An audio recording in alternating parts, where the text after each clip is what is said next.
Hello everybody, and welcome back to my 100% walkthrough of Elden Ring by Level Up Pup Gaming. I am nervous, but excited to showcase what I know for anybody that needs help getting through this game. So, last episode we took out the Tree Sentinel, we came to the Third Church of America, so we got some options here. We picked up a Sacred Tear, and we got an option to talk to Melina, so that's the first thing we're going to go over real quick. So, with the Sacred Tear, every time you pick one up, this little dot will appear. An increased amount replenished by flasks means that just that. So the more sacred tears you use, the more HP and FP your flasks will replenish when you use them. So let's go ahead and give ourselves a boost, increase the amount of HP replenished by your flasks. And then of course we have them allocated to 4 and 1 because we're not using too much FP at this point in the game.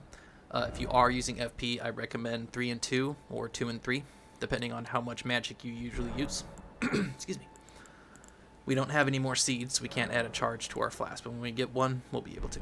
We're actually going to get one very soon. So let's go ahead and talk to Melina and see what she has to say.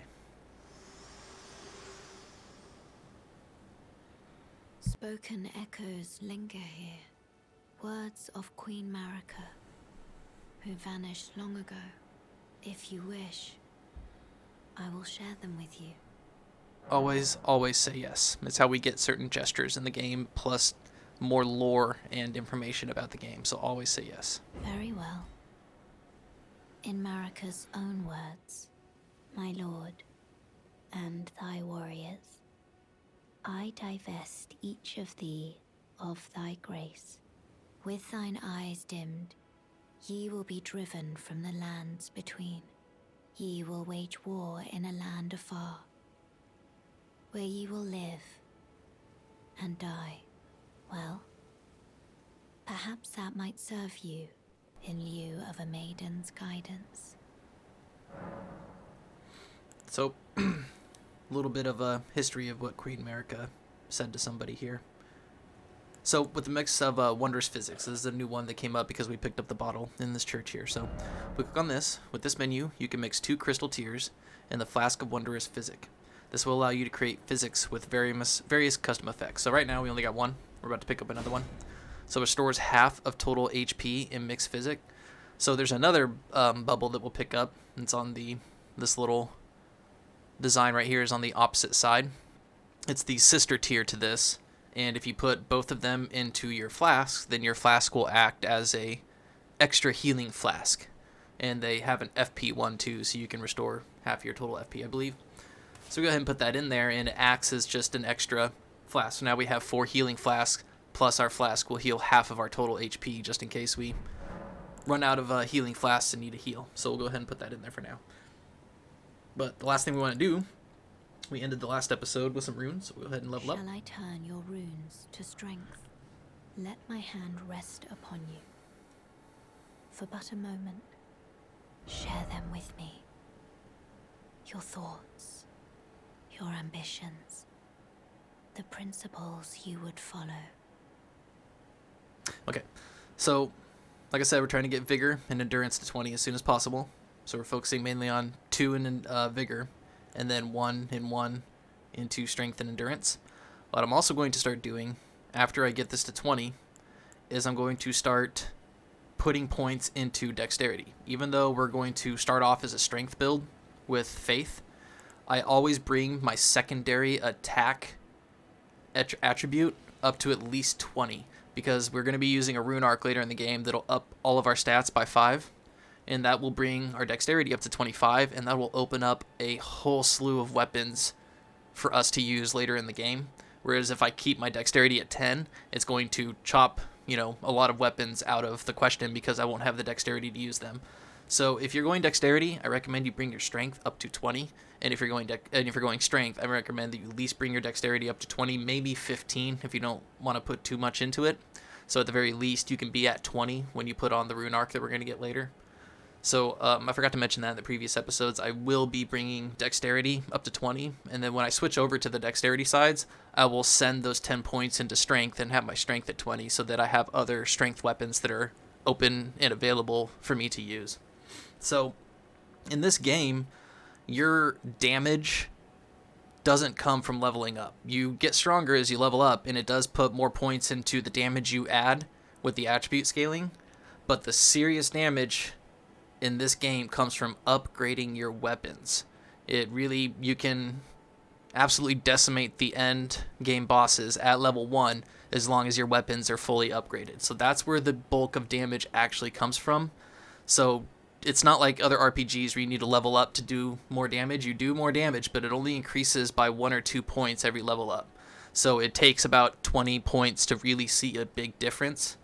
So in leveling up your attributes, you want to do it more so that you're leveling up to meet requirements for spells and for weapons. And then at the end of the game, after we have our vigor and our mind and endurance where we want it, then we can start bringing our attributes that do damage up to 60, which is, I think, the second to last soft cap before 80. And a soft cap is where it just stops doubling. So right now, when I level up my vigor, it gives me, what is that, like an extra 30 HP. Eventually, by the time I get to 60, if I level up, it'll give me 1 extra HP. So the soft caps end up coming at like every 20 levels, I believe, for each attribute. So the returns end up diminishing as you get higher. So it really doesn't matter how high you are in level. All that matters is if you have your timing down for the bosses you're fighting and your weapons are upgraded. That's really how we're going to get through the game. But right now, we're focusing on vigor. And then later in this episode, I'm going to bring a couple of points into dexterity and faith too. But we're almost at 20. And that's our last level up. Now, we're going to go grab some stuff behind this church. First thing we're going to do is go up this hill here. As always, grab any foliage. Super important. Super important. And back here, in this little pond, there's no enemies, but there's a little gate. And this will take us somewhere. It'll take us to a different location. We're going to travel in there in a little bit, in a couple episodes. But first place we're going to go is we're going to go into that valley to pick up the smithing stone. And you're going to see, as you can see, these dead wolves here. We're just going to rush in, and we're going to stay away from the bear. He's going to be fighting the wolves. So don't try and help the wolves. The wolves will also attack you. So stay away from them. Oh. You see how big this bear is and how vicious it is. Come over here, and there's some rare flowers. Wait till he's away from the stone. There we go. And then go ahead and grab this. And then hop over the bear and run away. And they will not chase. Well, the dogs might chase you a little bit, but they'll tether back over to the bear. So then grab this mushroom right here, and then as we come out of there, make sure no one's following us. So they're just going to keep fighting. We have a turtle, but we also have a shiny ball up here that we really need to get. It's a really good Ash of War for holy damage. So run up and jump off Torrent as you get to this ball. Come over on the side so it can't see you, because you see the bug is connected to the ball down on the bottom left. Hey, you little punk. Okay. So you see there's actually a beetle on the ball on the bottom left of it. That's where he's looking. So he's looking in that direction. So you can sneak up behind him. So that way he doesn't run away. Because remember, if you can't catch these in a certain amount of time, they will disappear and you have to reload the area in order to try again. So come up on the back side of him and do a jump attack off Torrent. Like that. And then go ahead and whoop, give him another smack. And we got him. There's a spirit spring that'll take us up there. We're going to end up coming back down this way. And a little bit later, maybe next episode. So don't worry about whatever's up there. Just go ahead and grab any foliage nearby real quick. And then we're going to come back down onto this beach over here. Grab a few things. And then we're going to head into the woods.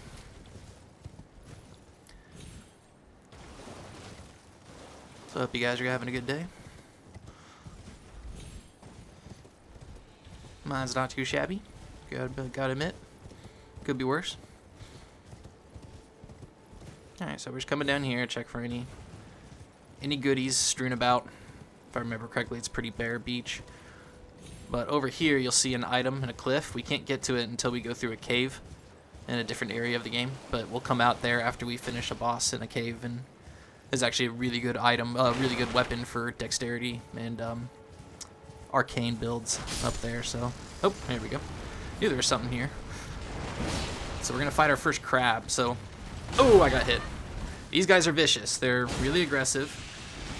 They'll grab you. If they grab you, they can do some serious damage, but they'll come. There we go.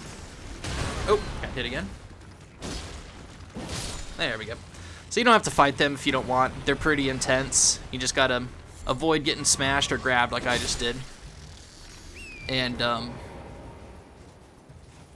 use your Ash of War. They don't stagger as easily as the whatchamacallits, the octopuses. So you just really got to work on dodging their little pokes and their grabs and try and roll into their body slam so that you can follow up with an attack. Oh, I keep rolling at the wrong time. My apologies. It was almost a grab. So he'll aggro and come towards you to try and... Oh, okay. Actually, I don't think I've ever seen just a slam down. That's what I'm used to. Let's go ahead and roll into him and then... Oh. Misjudging the... Oh, that's the problem with auto-lock right there. As you saw, I auto-locked onto his little crabs instead. One more hit. There we go. So yeah, you want to roll into him and then get a couple of swipes and just kind of judge his body slam timing. And do a return, and then just wait for him to pick up his claws again to attack, and then go ahead and try and time the roll so that you have the iframes and you're safe. I messed it up there pretty bad. Let me give it a shot on this guy. Is there two of them? Oh, I thought there was two. Okay.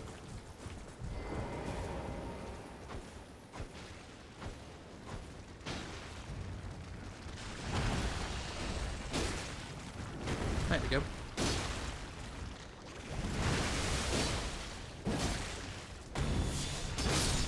Just like that. That was much better.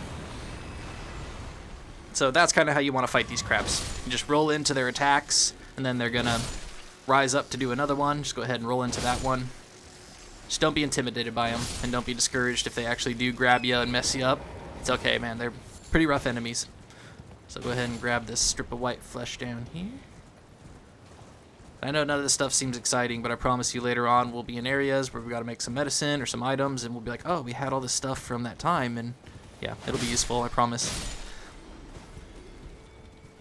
Grab the feathers. Okay.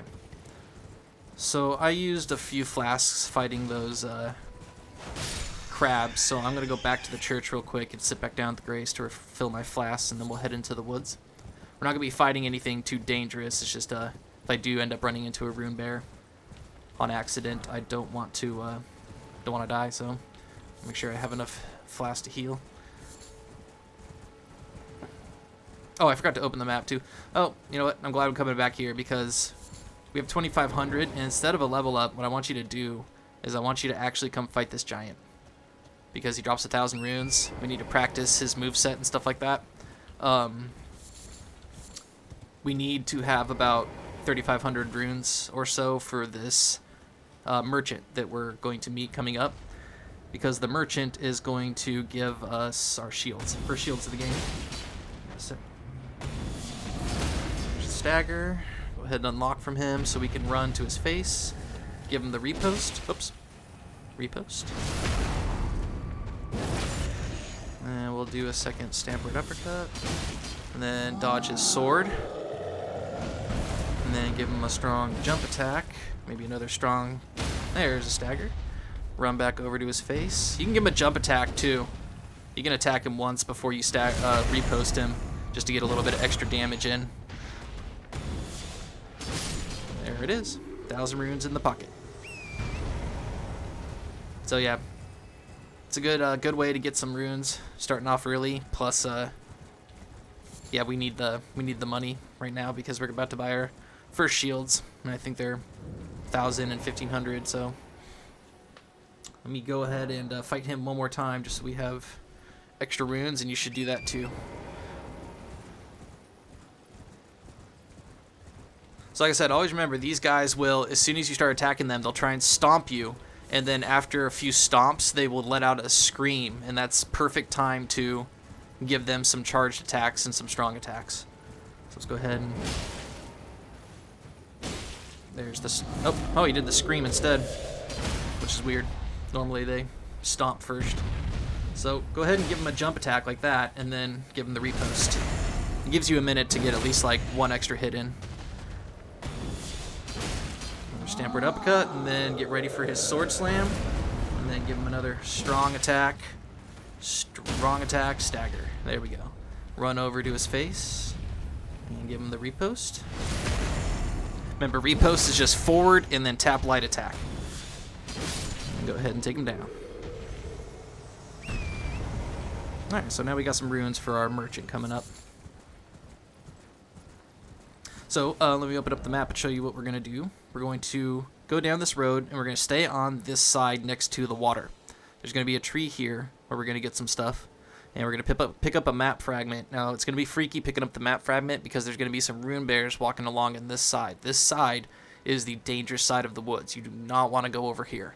Just willy-nilly. Make sure it's daytime so you can see, and stay out of this side. We're going to sneak into this side, but stay out of it because those rune bears will annihilate you. They will destroy you. So there should be some over there, but we're going to stay on this side, just picking up foliage, hunting any animals that we see on the way over to this Erdtree.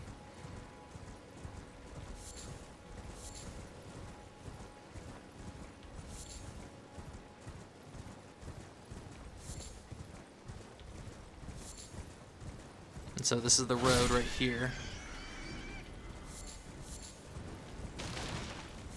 So I'll kind of go through this place a little gingerly so I can show you sort of where things are. So this is the road. Now this is kind of like that statue that we found with, that's just a regular bear, it's not a rune bear. So regular bears are pretty easy to fight. They're not as vicious. They can do damage, but they're pretty slow, and takes them a minute to get their wits about them, as you can see. He just literally let me sit there and whack him. But the rune bears, on the other hand, like that one scratching the post right there, they will they will not let up. They will chase you. They will, yeah, it's pretty bad. So we could sneak up and grab this rune map right here, or I'm sorry, this map fragment right here. We're gonna hop on Torrent, or we're gonna circle by and pick up that item, and then take off this way because that will aggro him. He's going to notice that we're there, and he's going to stop scratching once we pick it up. So go ahead and just jet on by, pick it up, and then take off. Keep running, because he is directly behind us, and he's very angry. See, tree's coming down over there. He's looking for us. So we're going to head on back over to the Grace, and we're going to despawn that bear, or at least de-aggro him, so that when we go by, he's back to scratching the post. But unfortunately, we had to sneak by him to pick up a cookbook.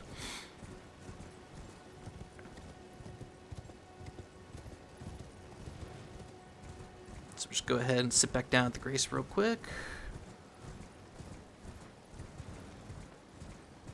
And then we'll head back into the woods over to the Erdtree. We just don't want that bear to be looking for us as we're walking around or riding around in that area.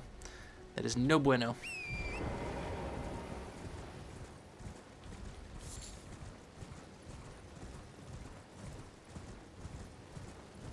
Okay, so now that we got the map fragment, let me pull that map up real quick after I get over here.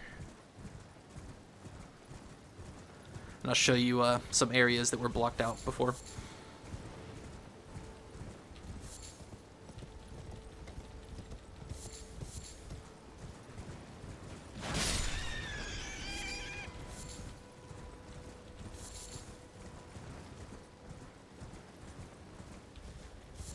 Oh, beginning of the episode, I forgot to read through some of the item descriptions for new items that we picked up, so I'll go ahead and do that at the end of this episode. Looks like it's nighttime now, which is why some of these bats are coming out. So we'll go ahead and take down this bear again.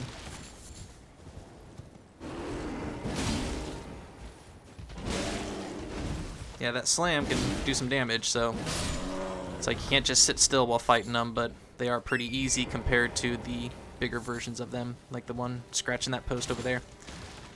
So it's not worth it to go in and try and grab items there around the rune bear. Just leave them be.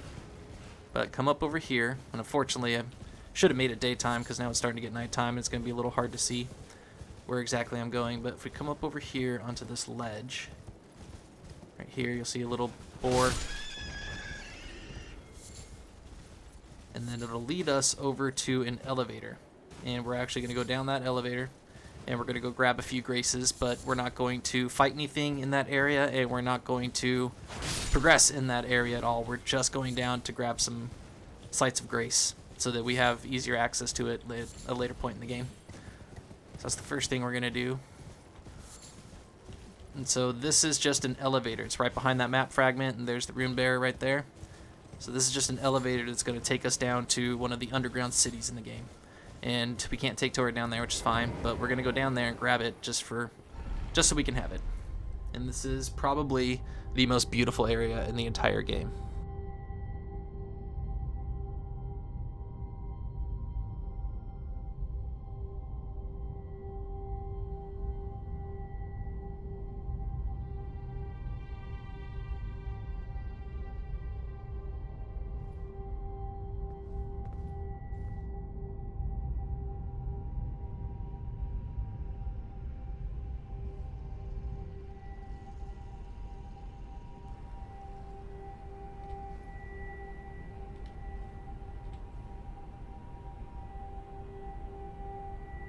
Yes, those are stars. They're not real stars. Apparently they're artificial stars that were created by a spell to make it look like a night sky. But we are underground right now. And this is hands down one of my favorite areas of the entire game. Now we're gonna run around and we're gonna grab some goodies. We're gonna attack a ball and grab the ball out of it, or the Ash of War out of it. But we're not going to fight anything here because everything here doesn't drop too many runes, and they're really slow and they're really pretty strong. But we're just going to grab some stuff on our way to the next grace, so go ahead and grab all these Dew-Kissed Herbas.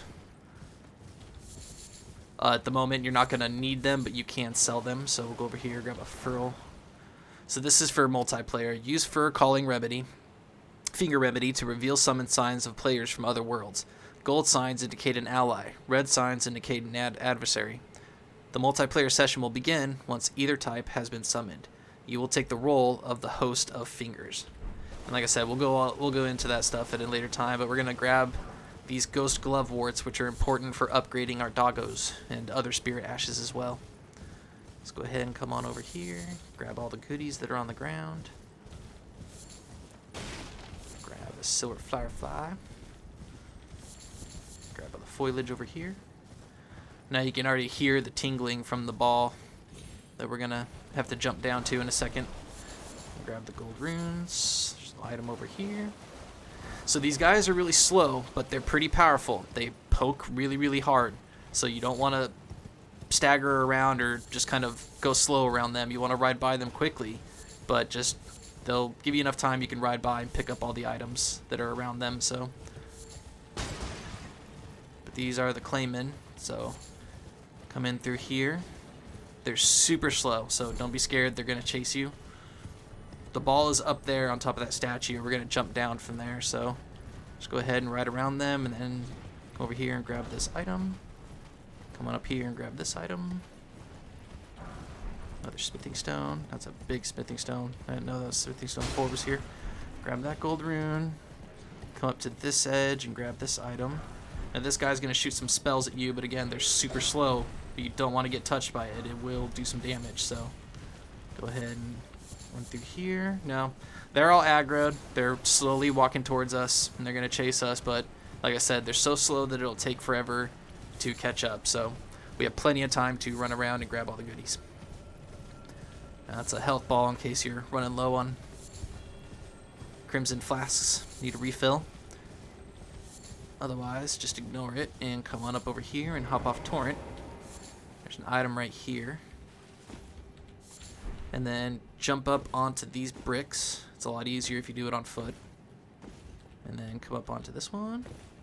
Onto that one. We're going to run up over here. Jump down. And then jump back up on up.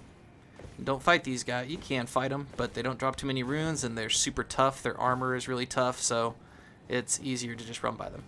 There's no item down over there, so there's no need to go over that way. Just grab these daggers.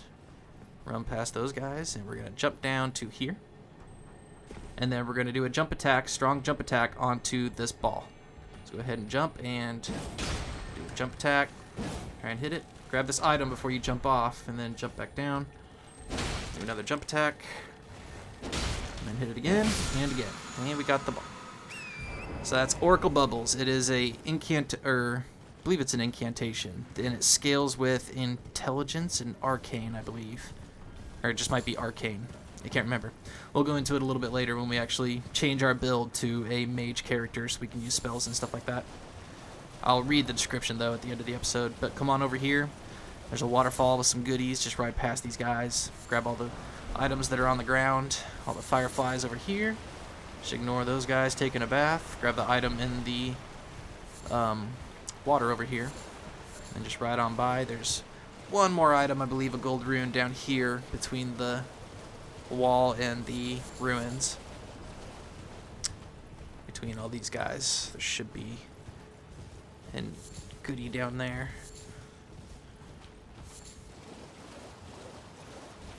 Oh, guess I was wrong.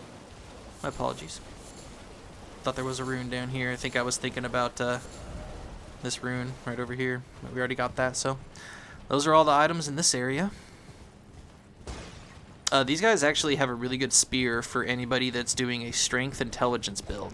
The spears scale with strength intelligence, so if you're looking for a light weapon, even though you're a strength build, fight these guys and farm their spears, because their spears are really good. I use them to fight Melina. Go ahead and jump up on this stair or this railing and grab that rune. And then we'll hop into the elevator and go grab the other grace in this area. And then we'll continue on to where we were above ground.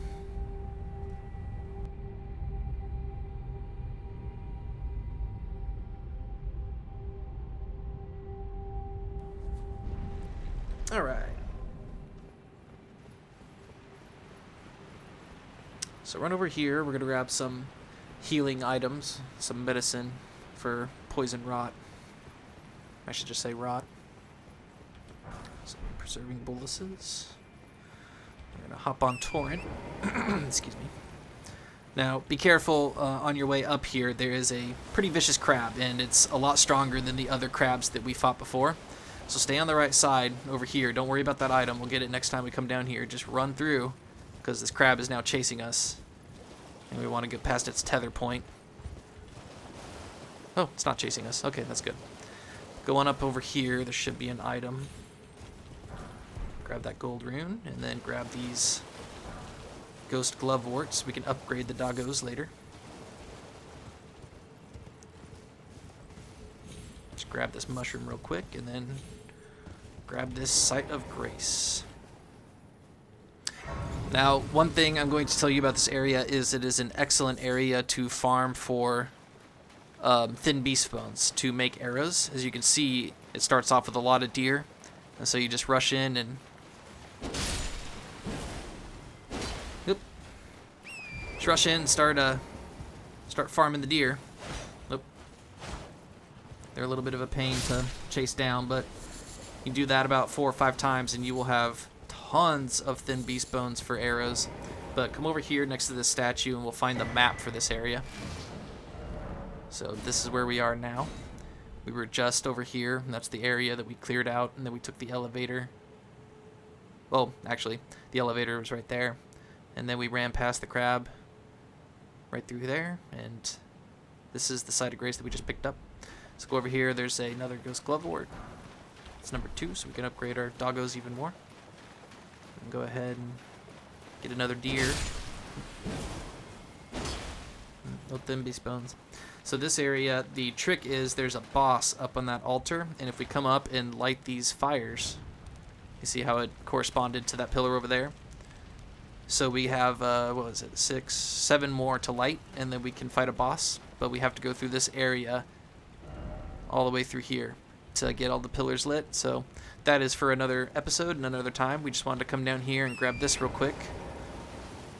Also going to grab a cookbook, but run away from the guys that spawn because they're too strong to fight right now. So we're just going to come by, grab this cookbook, and then run away. That way we don't get attacked. Come on down here. Sit the Grace. And then we're going to go back to the other Grace so that we can go back up to... Well, actually, we can just go to the church. And then we'll...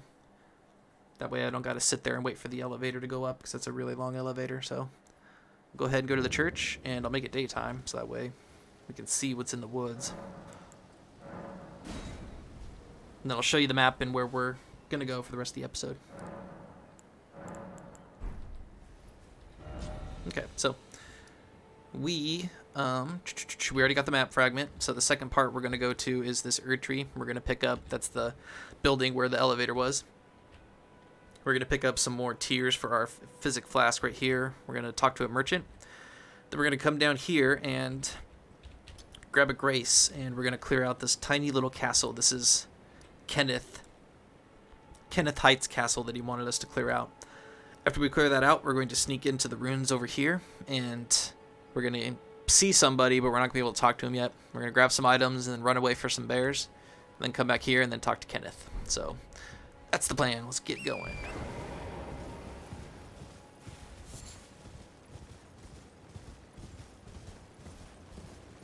Sometimes the weather can be pretty uncooperative in this game, and it's really dark out at nighttime, and you're like, oh, I can't see anything, I better change it to day. So you change it to daytime, and it's foggy out and raining, and you can't see anything still. So sometimes the weather just doesn't cooperate with you. That's okay. Should get lighter here in a second, because it's morning. But yeah, you just don't want to run through these woods at night, because you might run into a bear, and that's never fun. And go ahead and come up on the side instead of by the road this time. Just picking up all the foliage that you possibly can. Remember, if it says acquire materials, acquire it. There is never a time where you don't want to acquire materials in this game. Because you don't have to worry about inventory space, and you don't have to worry about all the items weighing too much or anything like that. You just collect without a care in the world. Man, it's really aggravating when they run away or you miss them. So around this Erdtree, we're going to pick up these flowers called Tarnished Golden Sunflower. Very, very important item for faith builds. It's how we make holy weapons and holy arrows and pots. So you want to pick up as many of those as possible.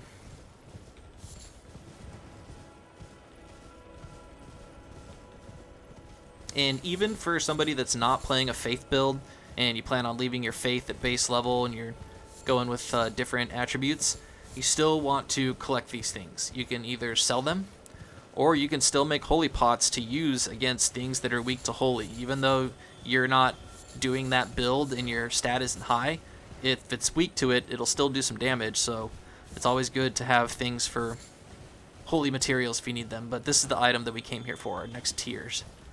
So we got a spike crack tier, and I think the best tier in the game, the green spilled crystal tier for endurance. Oh, and then we got a ball right here, so go ahead and jump off. And we got demi-humans that are going to pretty much aggro as soon as we try and attack the ball, so we want to get it in a couple swipes, but it's right here by the tree. And this is a pretty, if I remember correctly, this is a pretty silly Ash of War. Let's go ahead and sneak up to it and give it a charged attack. Yeah, ground slam. So this is a pretty silly Ash of War. You literally jump up into the air and slam down onto your butt, and it creates a shockwave that does some damage. So this guy has a good club. We hope he drops it. He probably won't. No, guess not. So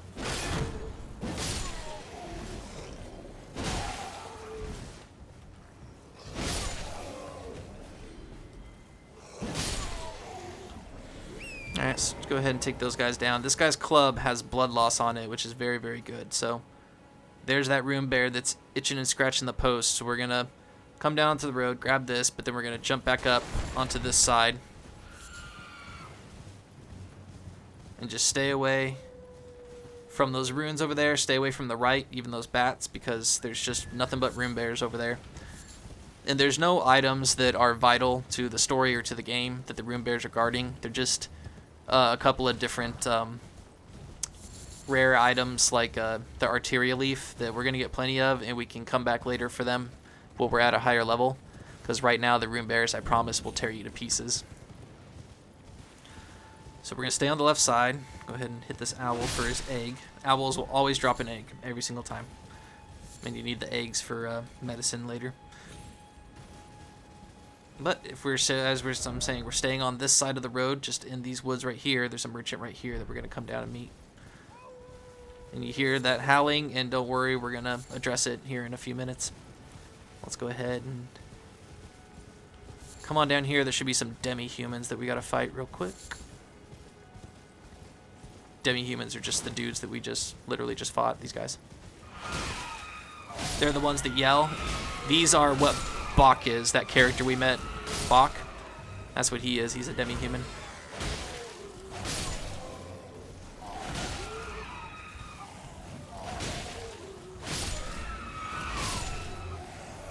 Ow. Oh, you got lucky. Oh, there's one with a club. So this guy's club, like I said, it has blood loss, so him dropping his club is very good. Nope, no club. Yeah, if you get that club, it's awesome. It's a very good club. It's just like my wooden stick that I used in the beginning. It's like this, but it has blood loss on it, which we'll go over what blood loss is. It's very awesome. Very, very damaging. So over here we have a sign. If you read it, open for business. It's just the game's way of telling you there's a merchant nearby.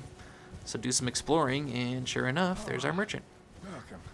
Don't worry, we'll go that way in a second. I'm just going to go over here and pick up foliage, and I think there's a bear over here. And then we'll go talk to him. We'll buy some shields. Buy our first shields in the game. I could have sworn there was a bear. Yep, there he is. Hey, bear. Whoa. That was weird. Didn't jump off. Hey. Rest in peace, man.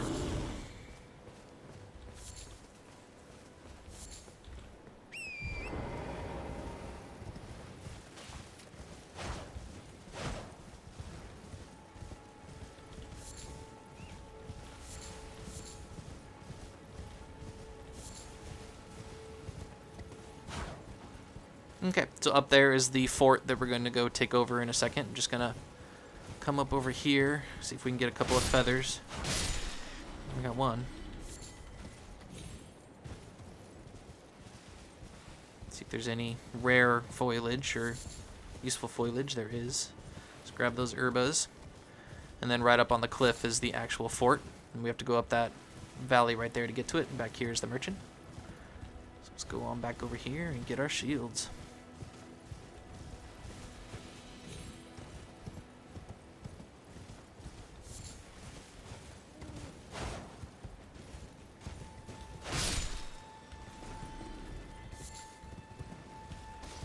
Alrighty. To the merchant. Ah, welcome, dear customer. Yes, right this way. Welcome, valued customer. Come, trade in our wandering emporium. Please, buy something. I'm hungry. I've been hungry so long. Please? I got you, boss. Alright, so, yeah, this is why I want you to fight the giant a few times, get a couple of 1,000 runes, because we have some stuff that is very useful here that we're going to clean this guy out. So, this is our very first parry shield for the game, if you don't have one. And this is our very first shield with 100% physical block. Very, very, very useful. If a shield doesn't have 100% physical block, then if you block somebody's attack with a sword or something like that, you will take damage. But with the 100% physical block, it means it'll block out all of the damage, and instead of it taking your vigor or your health, it'll eat your endurance, which is okay. And then we'll go ahead and buy these cookbooks. And that leaves us plumb dry. Buy a couple of arrows. And we're going to come back and buy these stones and these sleeping arrows from him and these Trina lilies, but we'll do that much, much later when we have runes to spare. So in the meantime, we'll go ahead and, since there's a merchant here, we'll put a diamond over him to remind ourselves that he has some items that we need to purchase. And then we'll go ahead and take on off. So if you come towards the fort, down over this way, you will find a site of grace. It's underneath the cliff on the right side of the fort. So come on down here.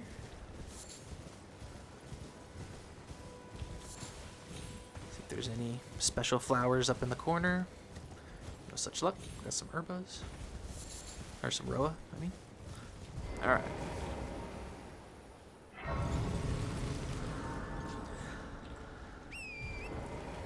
Next, we're going to go down here and clear out this beach real quick. Just grab the items that are down here.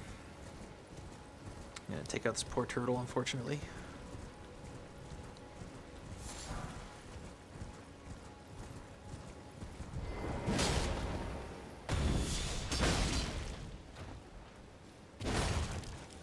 Wasn't trying to be mean. I thought that would take him down faster. Oh, not a... Oh yeah, it's an octopus.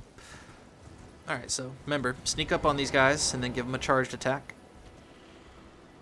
And as he's turning around, give him a second charged attack. So, 1, and then 2.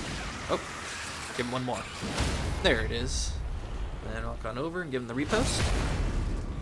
And then wait a second, he's got invincibility frames, and then give him a jump strong. Give him another strong.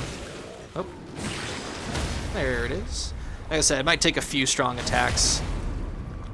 Or just go ahead and give him 1 charged attack. Oh. There it is. And then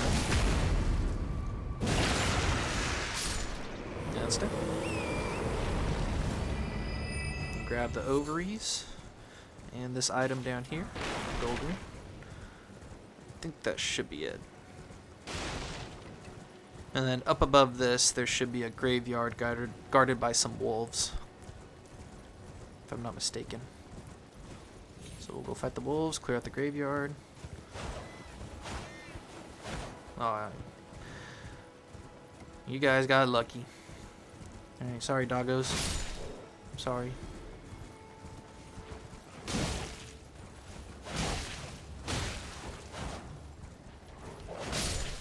Sorry. I hate that noise. I think there's one more. Yep, there he is.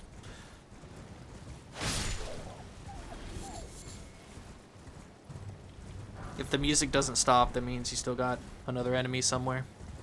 Yep, there he is. Once the music goes back to like happy music.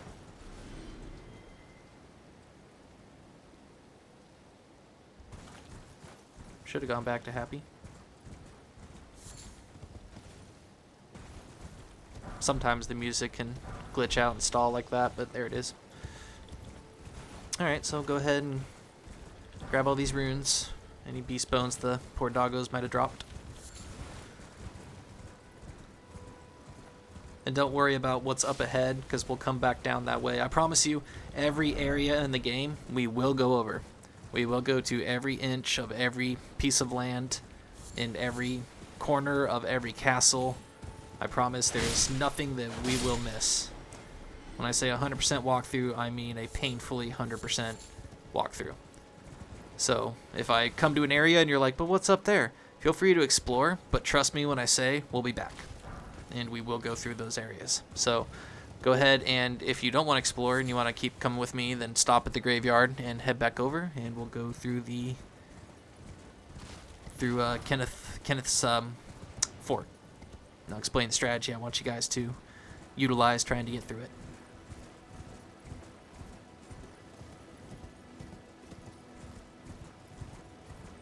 Okay, come to the side of grace.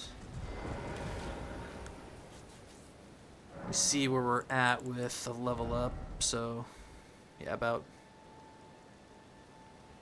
2,000 away from a level up. We got 800, so that means that not going to spend anything. Not going to go see a merchant or anything like that, because 800 isn't too much. But if I was halfway to a level up, I would go and crack some runes or sell some fruit to complete that level up. So, we're going to go up ahead, and the first thing that's going to happen is we're going to get shot at. there is a path right up here with some fences, and you got to ride around the fences. And in between that, there's a possibility you'll get shot by some arrows from this guy standing up on a cliff that you can't reach. Demi-humans will be attacking the fort, and then there are soldiers that are following the knight that's inside that are fighting the demi-humans. So the first thing we're going to do is we're going to hop on Torrent, and we're going to run past everybody fighting.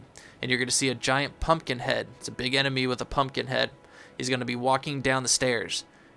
We're going to run to the right and go past all the guards. A couple of them might aggro and follow us, but we're going to very much veer to the right of this cliff right here.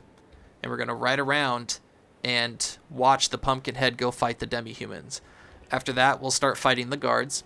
And then once the guards are taken care of, the pumpkin head will have cleared out the demi-humans, and we'll go and fight the pumpkin head. So I'm going to start showing you how to use the shield. So I'm going to put this sword to the side for a couple minutes, and we're going to need the bow coming up. So I'm going to use this short sword because I'm going to show you guys how to do some blocks and some counters now that we got a shield. And then I'm going to show you guys how to parry. But the enemy that I'm going to do the parries on, I don't expect you to do that. I'm just showing you what parrying is and how it works. And then I will teach you how to do it on a certain boss. So, and before we do that, let's go down and put our new crystal tier into our Wondrous Physick.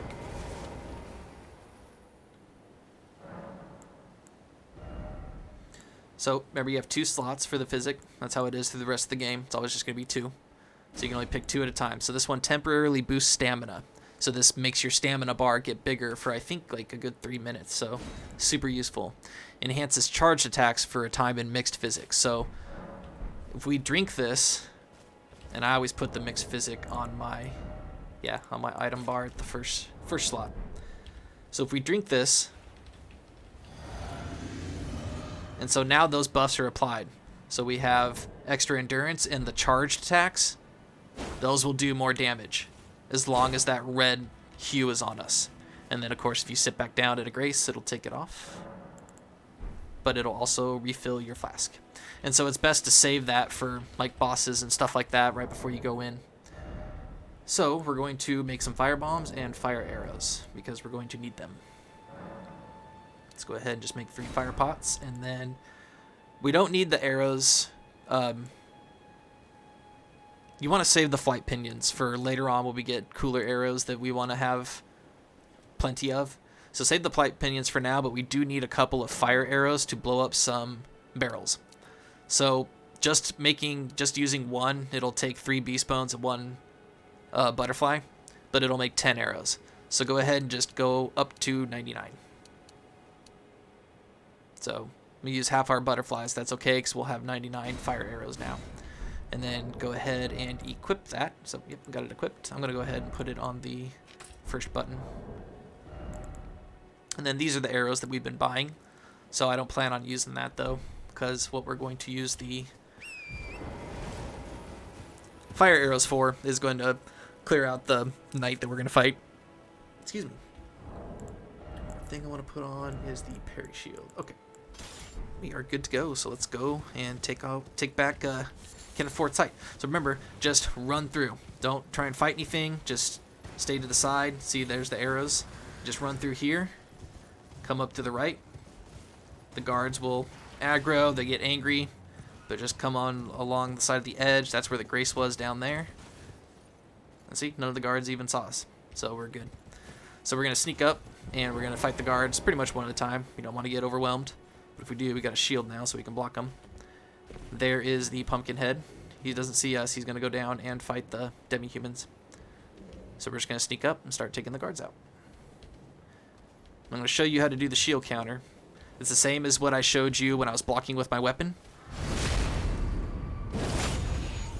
So he comes towards me, block, and then strong attack. And that's the return. And it's vicious. It does a lot of damage, does a lot of stagger damage. And because we have 100% block on our shield, we took no damage from that. So let's go ahead and aggro this guy by throwing a dart at him. He's going to come to us, so block. And then, oh, looks like he wants to shoot. So let's go ahead and run up to him. If you're too far away, then they'll pull out an arrow. And that's the return. So now we got a guy coming up behind us. Go ahead and hold block. And return. And so that's now a very easy way to get through these, through all these guards. So go ahead and pick up this item and this item. Nice, he gave us a shield. It's actually, oh, and a smithing stone. Alright, so now he's cleared out all the demi-humans and he's back on us. This is a pretty intense fight, to be honest. So go ahead and get your bomb out. And he's going to slam his sword down into the ground, or a spear. And then he's going to start twirling his little ball and chain and mace that he's got. And he's going to slam down. And when he slams down, his head is going to be covering his body. You have to roll behind him when he slams down, because you can't attack his head. If you attack his head, it doesn't do any damage. Or it does, but doesn't do much. But then if you attack this... Oh! I've never seen that before. I've only seen him slam it down. But when he's behind, that's when you can do some good damage. But stay out of this area, because that guy up there will shoot you with the arrows. So go ahead and get him coming. And if you're worried about blocking him, then go ahead and hold up block like that. There we go. Hitting his back. And just slam his head down. You can throw a firebomb at him. Doesn't do much, but... Oh, I got hit. Now that red bar down there, that's blood loss. And I'll describe what happens if that gets all the way up. Oh.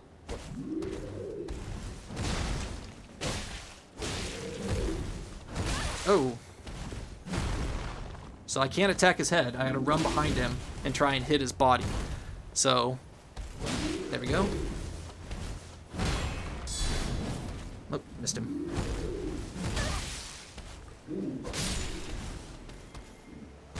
So, he's a pretty tough fight, and if you struggle with him, it's okay. If you die and you just are over it and you can't figure him out, go ahead and do exactly what we just did. Come up and take out the guards, and then just ignore him. Let him fight those demi-humans and stay down there, and grab this from this tree right here. There's a golden seed, so we get another healing flask next time we sit down on the side of grace. You can also just run over to him when he's fighting the demi-humans and try and get as many attacks onto his back as you can, and just be aware and be cautious of the guy that's shooting arrows, and be ready to dodge just, at any given moment, just in case an arrow comes flying into your back. They're probably going to focus on the demi-humans, but that's another option, is while he's fighting the demi-humans, just run up behind him and start giving him some whacks. So we're going to come around the castle. We'll do this with every single castle that we go to in the game, is come around and look for foliage and rare items and stuff like that around the side of it. Taking down any animals to get their bones and their meat. And this guy might shoot at us. It's okay. But we should be cleared. So all the demi-humans are down. All the soldiers are cleared out. So now it's time to go into the fort itself. I don't think there's anything on the side, but let me double check. Yeah, there's nothing on the side. Oh, okay. So you heard that bomb that just exploded. That's a guy, because I ran by here, so he saw me and he's going to throw bombs at me, so you got to kind of keep your distance. But we're going to pull out the bow and arrows now. And we're going to shoot these guys, but do not shoot the barrels that are around them. Oh, we got a mouse. Hey, where'd you go?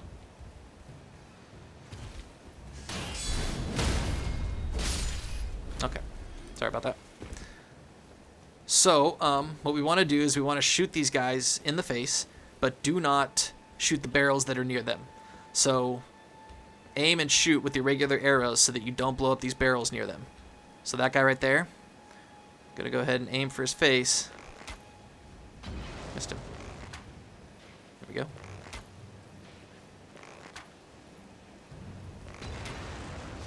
You want to keep those barrels that are around him intact. Do not touch those. Do not attack those or anything. Try and keep them intact. There should be another guy somewhere. It's going to throw bombs at us. Oh, there he is. Let's go ahead and shoot an arrow at his head. Try and get a headshot. They do more damage. It's too low. There it is.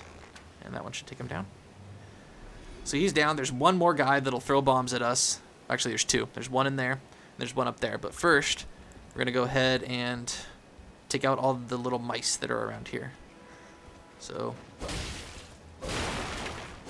hold your shield up so that if you do get poked or bit, it'll block all the damage out. Come on over here, grab this.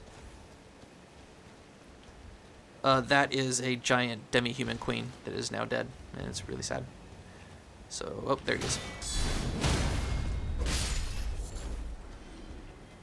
Come on over here. Oh, there's a rat back there.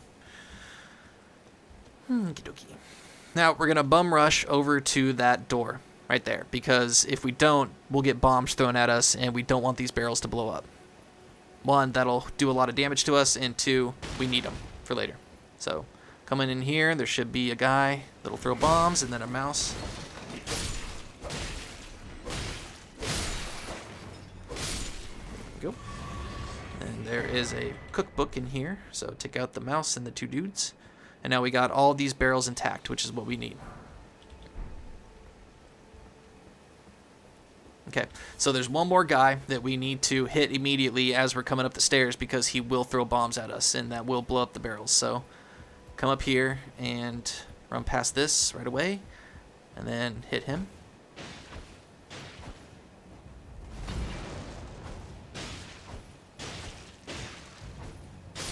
Okay, and then once he's down, sneak up over here, and we'll take this guy down.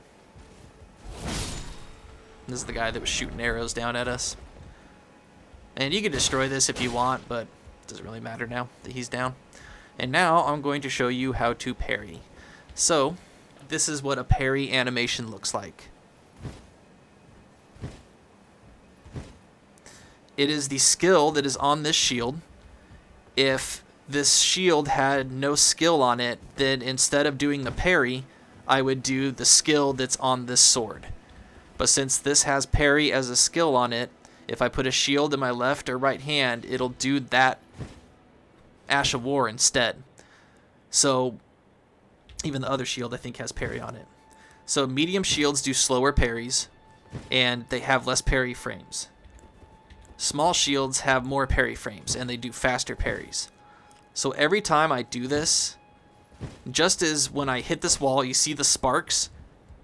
Those sparks are the frames of the sword connecting with the hitbox on this wall. Same with parrying. You see right there? That is the parry frames that this shield has. Now, if somebody's hand were to be directly where that explosion, see where all the dust is coming off right in front of me? If somebody's hand is in that area when I do this, it'll parry the attack. Now, when you're parrying the hand. You see me swipe right there. You want to parry my hand and not the end of the weapon. Don't even pay attention to the weapon that you're trying to parry, that the enemy is using. You want to pay attention to their hand, and you want to parry the hand. This means you have to be uncomfortably close. As you can see, look at just from here, the parry box isn't even hitting the wall. So to get a parry, you have to be extremely close. Now, I'm going to try and parry this knight up here. And then as soon as I'm done parrying him, I'm going to give him one riposte. And then I'm going to show you how I want you to most likely defeat him. And it's going to be with these arrows and these barrels down here. So let me go ahead and take off my medium shield just so I can switch to the bow real quick. So I might mess this up just out of like nerves, and I've practiced it and I've done pretty good, but I might miss him and stuff, have to do it a few times, we'll see. But there's a knight up here, just like the knight that we fought at the camp. He's going to see us immediately and just charge towards us. As you can see, he's got a shield and a sword. I'm going to show you what a parry looks like. I don't expect you to parry this guy. This guy's actually pretty difficult to parry for somebody that's never parried before. But I just want you to see what these parry animations look like. That's a parry. And now he's open for a riposte. That's not how you guys are going to beat him. Come over here. Have him chase you. Jump down. He's going to jump down too. And then when he gets to right about here, blow up the barrels. And then run up the stairs and wait till he gets to these barrels right here. And blow them up.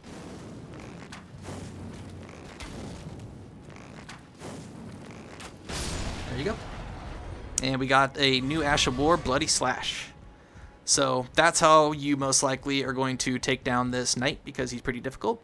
So just keep all those barrels intact, and then when he's right next to one, go ahead and just let a fire arrow rip, and it'll blow him up and do some really nice damage.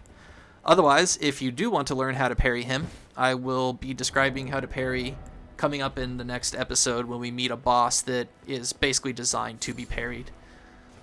But otherwise, you're going to want to take out your medium shield and just go ahead and block and counter him. The medium shield is this one that we got.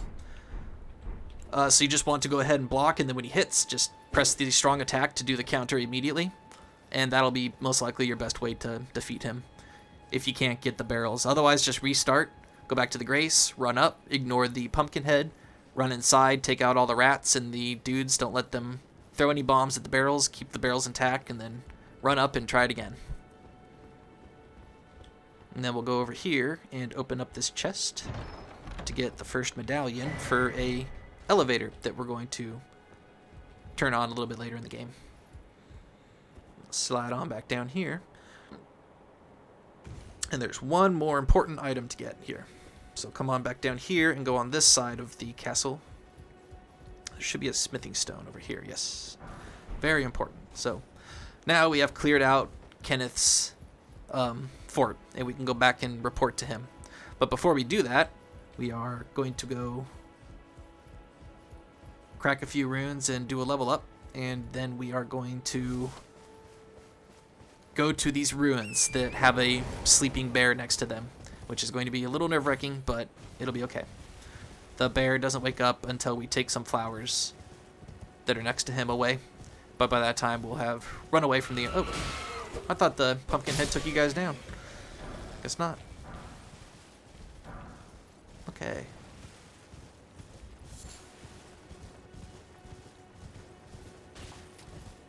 I think we're pretty close to a level up. Let's see here. Oh, and we got a golden seed, so we can get an extra flask going now.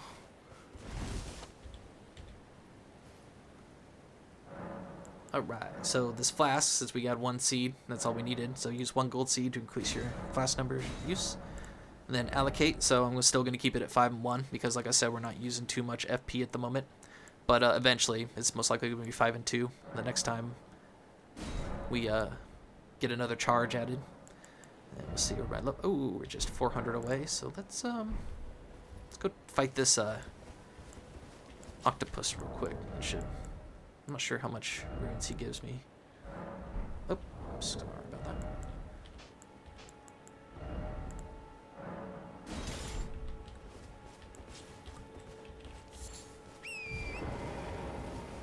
But these are where the skulls come in handy, and these tiny gold runes is every time you crack one open, it's 200 runes. So when you're just a few runes away from a level up, it'll help save you some time. But I'm gonna see how many runes I only need. 400. Just want to see if this guy drops 400.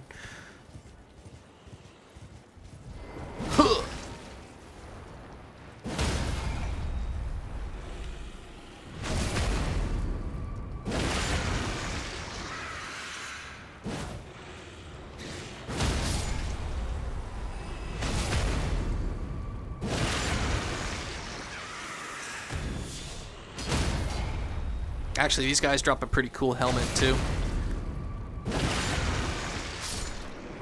It's pretty rare, though. Oh, I didn't see how many runes he gave me. Just 200. Alright, we'll go crack a rune and level up, and then we'll go through these ruins over here. And we'll go talk to Kenneth. And then we gotta come back to his fort one more time. But this time the knight won't be there, so we don't gotta worry about that.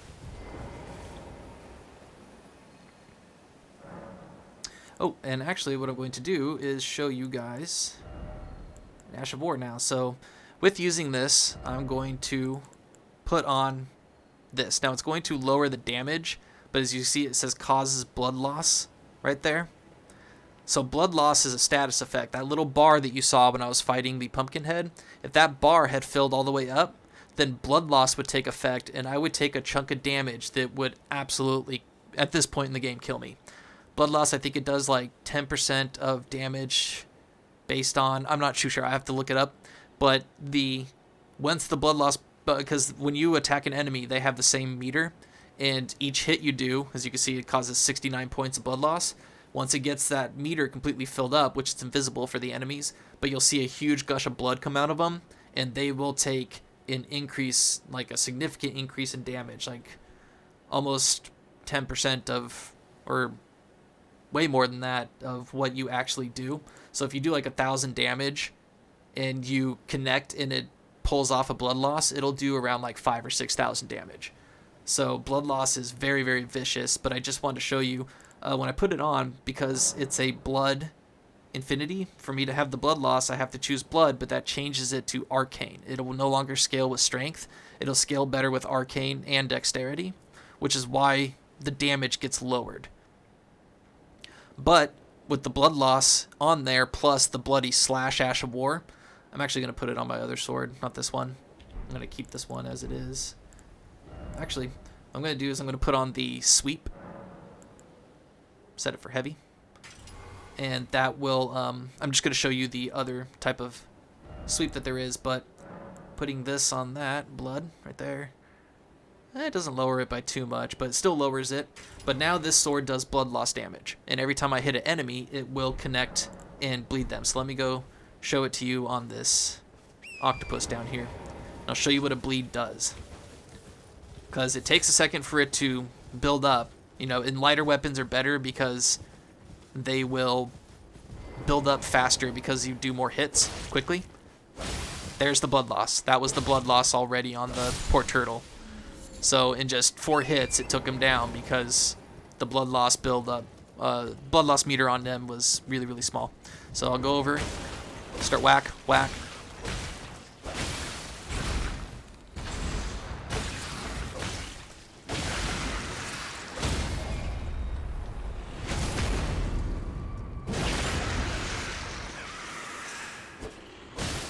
There's blood loss. Ow. Dang it. That's a blood loss. So you see, I didn't even have to stagger him too many times just to take him down, because the blood loss just kicks in and does so much damage. It's actually kind of disturbing. So blood loss is very, very vicious, and how we're going to get through most of this game. If you're doing an arcane build, you're going to do very, very, very intense damage with your blood loss Ashes of War. So I'm going to keep that on this sword for now. I'm going to keep the stamp word sweep on this one. So like I said, it's the same thing as the uppercut, only you do a sweep instead. So it's really awesome for clearing out, like if 5 guys rush you at once, you just do this and wipe them all down. So it's a little bit different, but still just as powerful. So let's go ahead and get that level up going.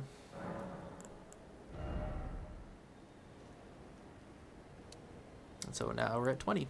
And so the next 1, 2, 3, 4, next 4 levels are all going to be put into other things besides vigor, because we're at 20 now. We want to try and get endurance up to 22. So, but now that we're at 20 vigor at this point in the game, it's going to be, yeah, it's going to make things a lot more comfortable for us. Let's go ahead and make it daytime, just because these woods can get kind of dark and shadowy because they're trying to get you to run into the rune bears.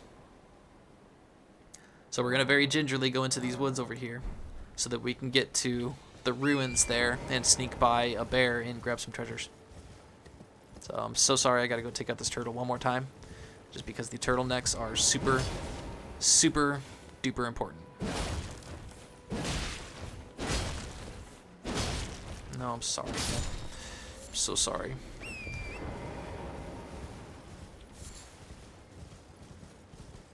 So we've got some wolves over here. Go ahead and fight them if you want. Grab some beast bones.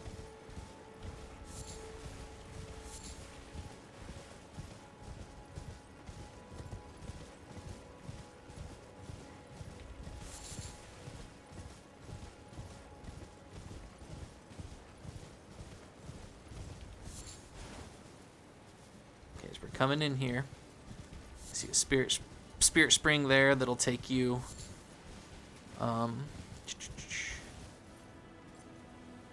does that take you? Oh yeah, that takes you up over by another ruins that we're going to clear out here towards the end of the episode, so don't worry about that.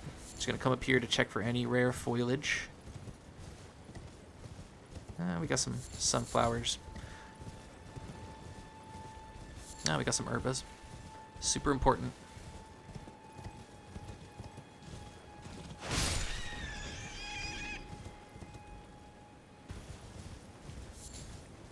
Okay, so we should see a room beer here pretty soon.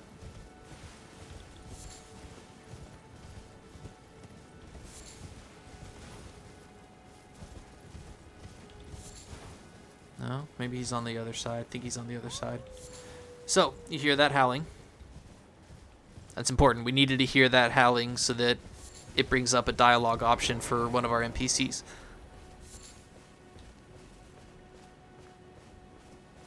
There's a regular bear, but not a rune bear, so that's okay.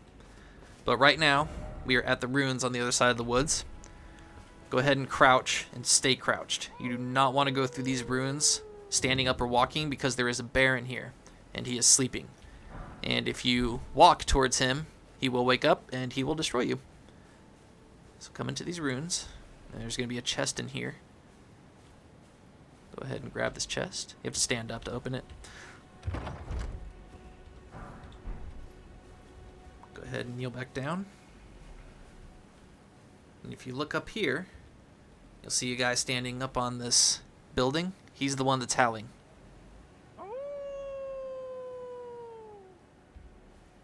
So, he's a friend. We do not want to attack him, but we're going to talk to him soon. Oop, didn't mean to stand up. So, here is the bear. Going to walk around to the other side of the building, and then we're going to sneak past him. And it's nerve-wracking because you think, yeah, he's going to wake up and shred you to pieces, but he won't, I promise. But this right here, this little alleyway right here, is where we need to go to meet that NPC that's up there on top of the roof. But before that, come over here.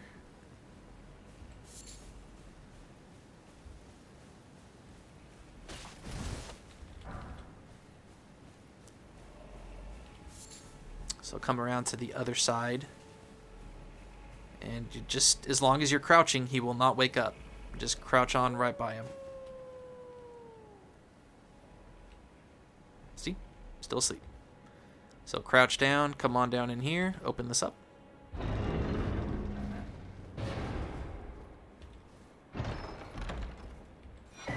Grab our first talisman, the Axe Talisman. So we put this on, it enhances charged attacks.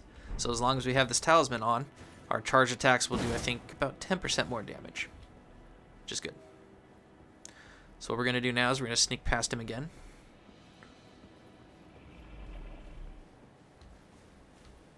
See, didn't wake him up. But those flowers that are around him are super important. So what we're going to do is we're going to grab them, and then we're going to take off this way. And he's going to maybe chase us. I'm not too sure. I've gotten away with him. I've gotten away from him every time, but if he catches you, it's okay. Just, you don't have to worry about it. Don't try and fight him. He will destroy you. So we're just going to run through and grab these flowers and then take off down the road. And run. Because he is up. And he is behind us, and I am very scared. I'm going to keep running. Do not stop running.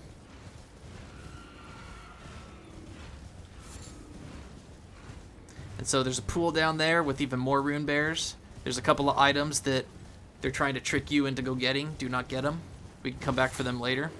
They're not important. They're just trying to trick you into going into that dangerous area and getting absolutely annihilated by the rune bears. So don't go near them. But we should be safe from that other rune bear now that we woke up. You can come through, pick up some items when you see them, as long as there's not a big lumpy shadow nearby. Then you should be good. There shouldn't be any rune bears. And we are coming out of the woods over by the grace that we found next to Kenneth, right over there.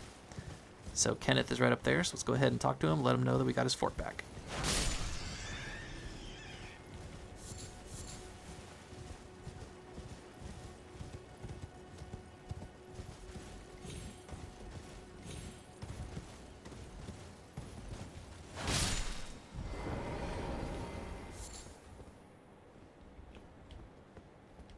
Hey, Kenneth. I've been waiting for you with bated breath. Did you manage to recapture my fort? Oh, excellent news. Just wonderful. And the knight's dead to boot. Well done, my friend. Well done indeed. I knew I was right to trust you. Now, here's your reward, as promised. Go ahead. It's all yours. This Erdsteel dagger scales better with faith and dexterity than any other attributes.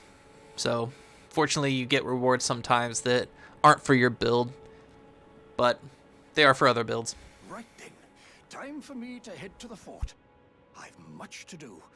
First, I'll have to re-establish communication with the demi-humans. What's that look? You don't believe me? Well, under the Erdtree, commingling with the demi-humans is made possible. Even the vulgar shall not be left behind under the rule of true order. Which is why I, Kenneth Haight, next in line as the rightful ruler of Limgrave, have sworn to uphold it. Just you watch, my friend. Just you watch. Ah, yes. I've been meaning to ask. Would you like to enter my service? I see bright things in your future, stout warrior. Enter into my service and learn the workings of the Erdtree's true order. And who knows? Perhaps sometime down the line, the grace of gold will return to those tarnished eyes of yours. What say you? A fine accord, is it not? Say yes and pledge your service. It does not ruin any other missions, and it does not do anything except progress his story. So pledge your service. Very well indeed. I knew I saw something in you. I shall await you at my fort. We shall hold a ceremony for your knighting there, I think. I see great things ahead of us. We are truly by the Erdtree blessed. Right then, time for I've much to do. First, So he's just going to repeat that. So before we head back over to his fort, we're going to make a trip over to Merchant Kale.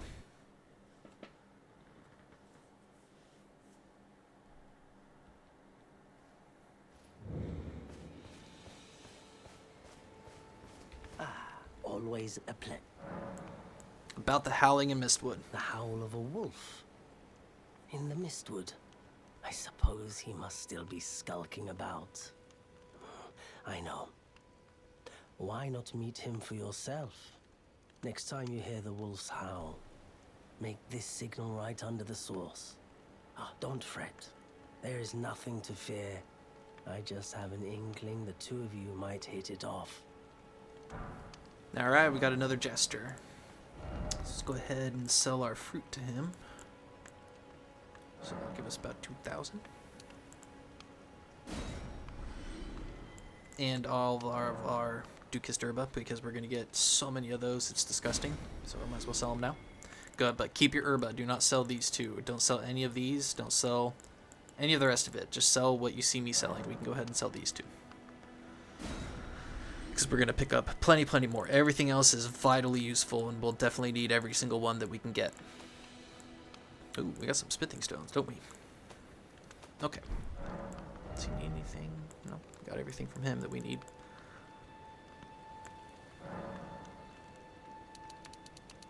I'll buy a few daggers, though.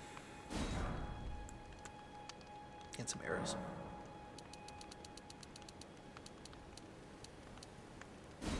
Okay. Goodbye.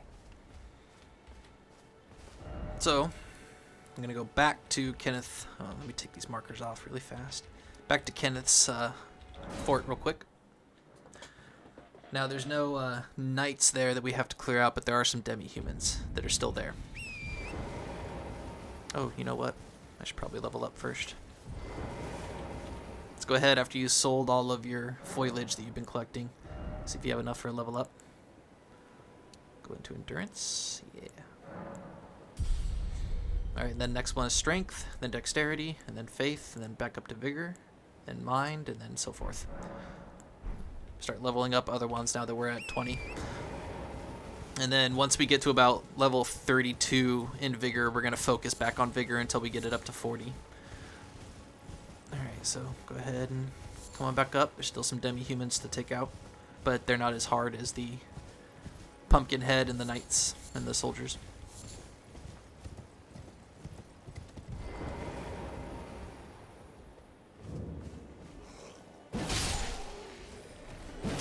Ooh.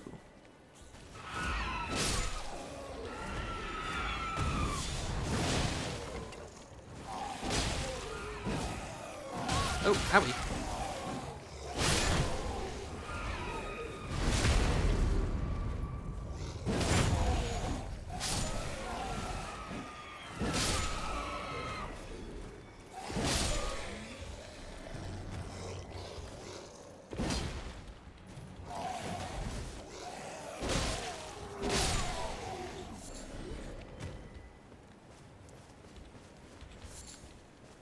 These blood roses are very important. Make sure you pick these up. Go out of your way to pick them up. We're going to need them for a boss fight much later. Grab these smoldering butterflies as well. Every time you see a smoldering butterfly, grab it. That's how you make fire items.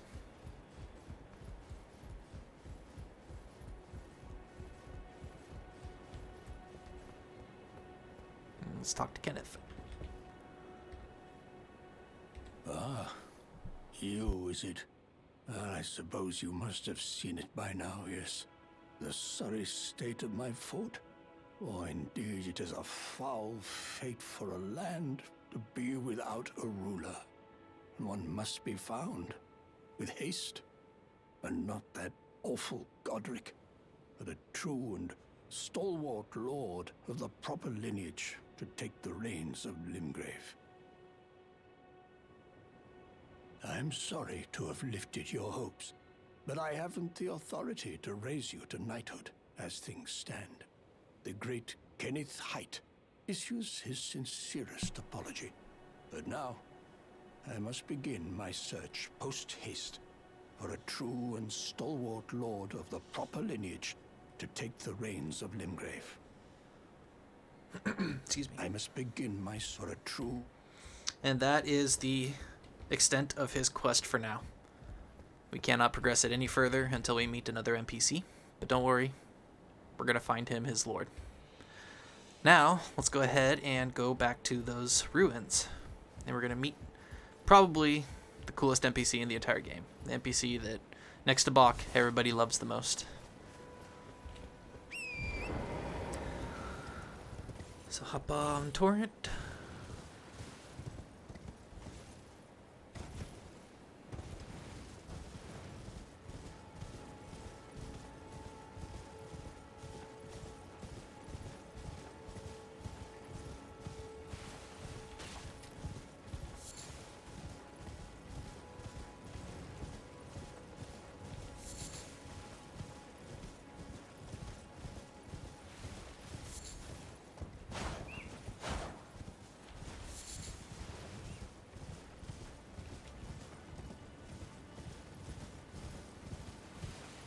So we come up behind the ruins again. Ignore the sleeping bear. Don't go anywhere near him. Once you start hearing the howling, come up around the back part right here. And then right here. Go ahead and switch over the gesture. Or you could just sample it if you don't want to put it on, so just test it. Do not attack this guy. I know I attacked him the first time because I was scared. Kale sent you, did he? Ever the bloody busybody. Maybe to him you don't seem so strange. The name's Blaidd. I'm looking for a man who goes by Darrowell. He fled somewhere nearby. Or so I've heard. Come tell me if you find him before I do. I can offer you ample reward. Darrowell is nothing but a traitor, and in need of a fitting end to his tale. Darrowell is nothing but a traitor, and in need of a fitting end to his tale. Okay. And so now that we have met Blaidd, we have unlocked him for a boss fight coming up. And so now we've cleared out all this area down here. We're going to go ahead and head into some ruins, clear out a camp, and we're going to fight the boss that he is currently talking about. So go ahead and go over to the Mistwood outskirts. And also on the way over to these ruins, we're going to take out a caravan. So, oh, and I promised you what was underneath that bridge last time. I forgot about that. So let's go ahead and clear out the demi-humans under this bridge, and there's some magic grease, I believe, we can pick up. Hey, I got his coat.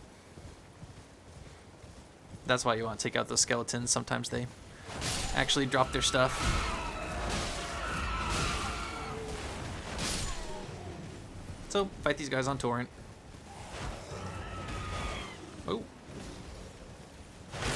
Knock it off. There's a lot of them, so, like I said, you're going to want to be on torrent.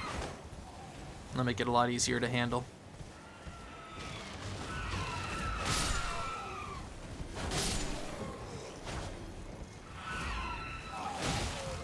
Oh, see, my stamina was all the way down, which is why I couldn't attack or swing. Ow.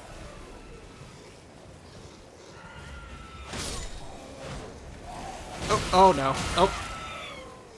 So I almost got knocked off torrent there. If you get hit, if torrent gets hit a few more times, then yeah, she'll disappear and you'll get knocked off and staggered. You'll be stuck for a second. So that was really close. You don't want to get overwhelmed like that. Alright, grab the magic grease. It's grease that you put on your sword, does magic damage. It's really cool. Grab all the other goodies. And then we'll head on up and take out a caravan. So, these caravans, they got a carriage that's being pulled by 2 trolls. If you go up and attack the trolls, they will stop and wait until you are no longer in combat. But as long as you're in combat, the trolls will stay stationary.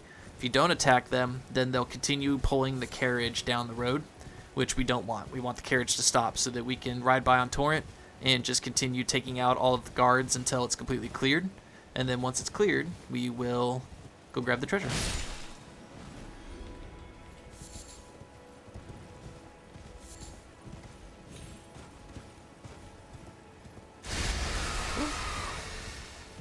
So these are traps. You'll experience these throughout the lands between. Guys will jump out of bushes and all sorts of areas to trick you and trap you. And it's usually in front of an item or something like that, so be prepared for all sorts of jump scares and all sorts of traps. Now, up that way is the ruins that we're going to clear out, but before we do, come on over here and let's take down the caravan. Just ignore that guy. Ignore these guys too. Well, I guess we can take them out.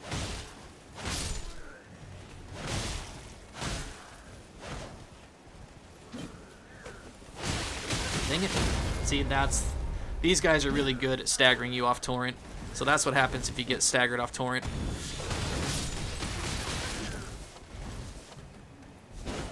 Man, these guys are annoying.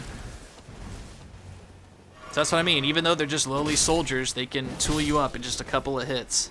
So that's what I mean by you can't really sleep on any enemy in the game just because they seem like, oh, they're lower enemies that aren't important. Like even these skeletons right here, if you just stand there, they will take you down in just a couple of hits. So everything in this game really needs to be respected. Don't think because you're a high level or something that you can just stand in front of an enemy. So run up and give them a smack, and that will stop them. So now they'll both come to a halt, and they'll stop until we are done with combat. They won't disconnect from their carriage, but these are all the guys that we have to take out before we can go get the treasure. So it's going to take a while. Don't worry, they're going to blow the horn and aggro everybody. It's okay. Because we're just going to be riding back and forth, giving them swipes until everybody's gone. Be careful with those, careful with the guys that have torches. They will poke you off torrent with them, and it's very annoying. And we want to go ahead and take out the guy that's shooting magic too, because he'll keep tagging us if we don't. There we go. So I took him down. Then we can come up here, you know, get a little bit of space so that you can come back and hit these guys. Guys with the shields will block a lot. It's okay. You just got to keep coming back and giving them smacks, and eventually, you know, these guys will go down.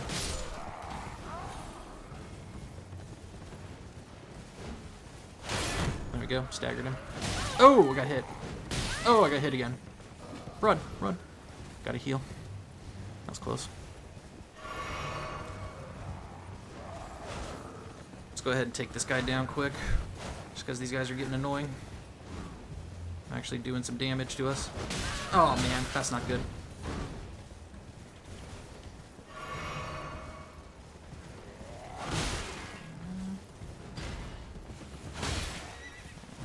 Alright, I think his horse is down. So that'll make him easier to hit.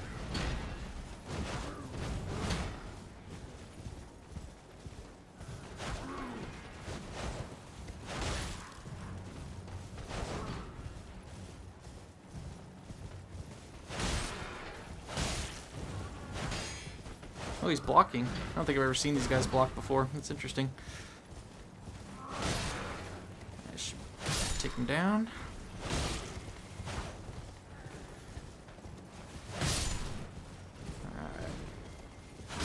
Alrighty. So the dangerous guys are down now. We can go take out these little guards here.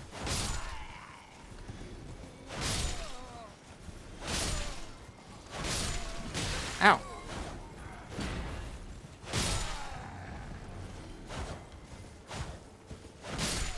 Alright. So, as you see, we de-aggroed so far away from them that they lost their combat. So we gotta come back and stop them. Dang it.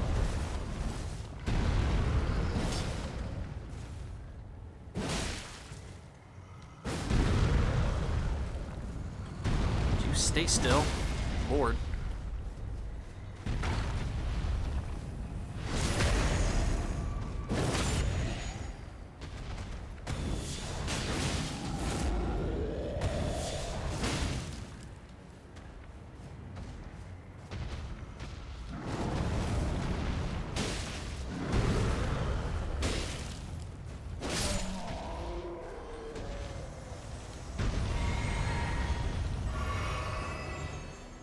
Okay, one more. You don't have to take these guys down to get the item out of the chest. I'm just doing it for the experience points, or the runes, I mean. So wait until he's done stomping around.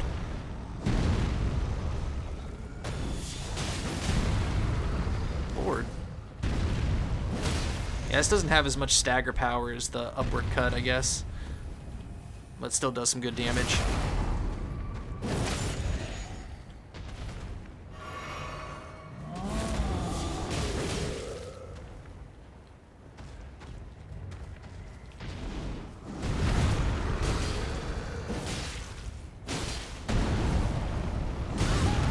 Kicked me out of the air. Well done. Fair play. Alright. And now we get to reap the rewards, which is a strength weapon. So if you started with the hero and you're using axes, this is a pretty bulky axe that can do some pretty good damage. It's got a pretty short range on it, so you got to get in real close to get off your attacks. Let's go ahead and grab all of the goodies that we got from knocking out all these guys. Oop, still a few skeletons around here. Take these guys down. Got two. Okay, up there is the ruins that we're going to go to, but before we do that, we're going to go grab a grace.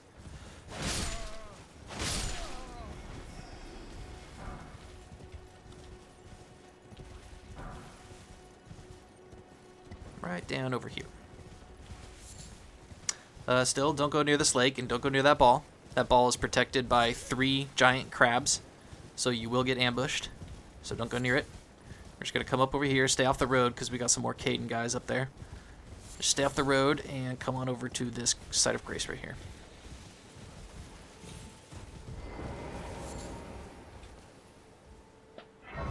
And we're going to spend our runes on a level up, and then we will go and take out these ruins and meet another NPC. So next one is going into my strength, and then the next one will go into dexterity, and then faith, and then back up to vigor.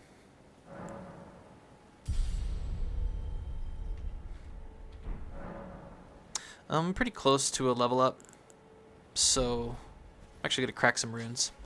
Show you guys how to do that. So just go down here to items. Oh, item crafting. Go to inventory. Go down to your items, and then for the gold rune. So each one gives us 200. We need how much for a level up?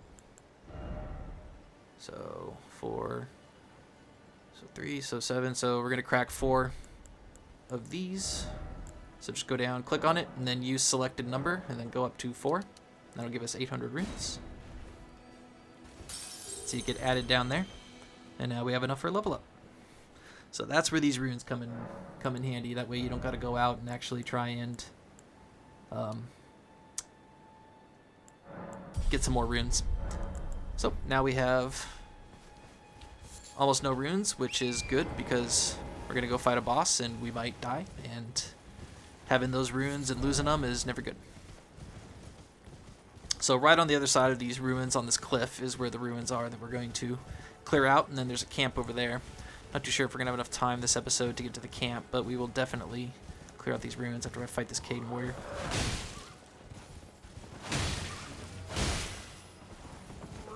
Oh, you suck.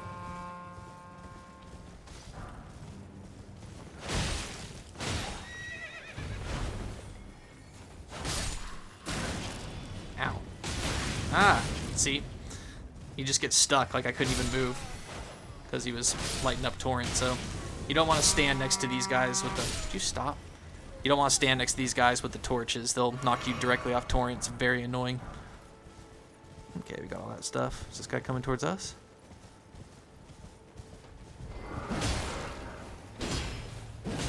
Oh, he's got some poise, doesn't he?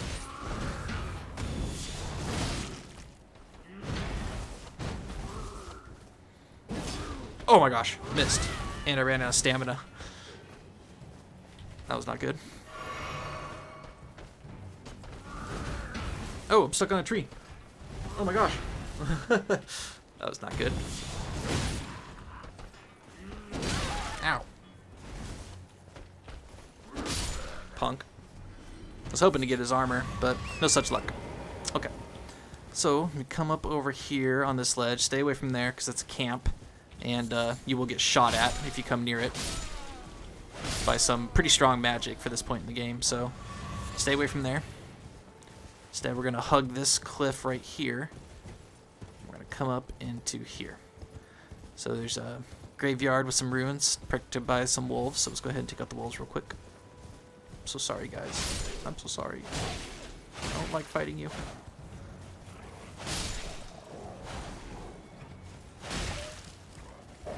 Ow. Man.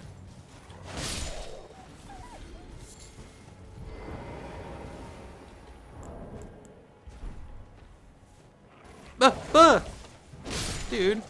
Just trying to bow to your leader, and guess you trying to get some revenge, I understand. Alright, grab all these runes. So if you're wondering, like, hey, why don't we just use all the runes that we have to level up a whole bunch right now? You can. You totally can. But I'm going to save them because I have a lot of different weapons that I'm going to be upgrading throughout the game, because I'm going to switch my builds so I can try and showcase different styles for different players and stuff like that are, you know, because I watched a couple of walkthroughs and they just stuck with one build and I wasn't using what they were using, so they were able to do stuff that I just could not pull off because, you know, we had different weapons and different attributes leveled up. And so I'm going to be switching over into other playstyles and different builds so that I can try and, you know, show different styles for anybody that might be doing something different than what I'm doing. So let's come up over under here. I think this guy drops a staff every time. Yep, okay. So this guy will always drop a glintstone staff. So for anybody that's looking for a staff that doesn't have one, now you got one. It's not the best staff in the game, but it will do the trick, and you can cast magic with it. And it's got very low requirements, so then come back over here and see if we can check anything up on top of the runes. Nope, doesn't look like it. Okay. And so these are the runes that has a boss and an NPC in it. But first, we got a flower that we need to fight. And so what I'm actually going to do is use the blood loss on this sword. We'll actually take it out a lot quicker than anything else, but these things are weak to fire, so we're going to build some fire bombs. We're going to come in here. Now this flower, once it notices us, it's going to start shooting magical beams that come straight down.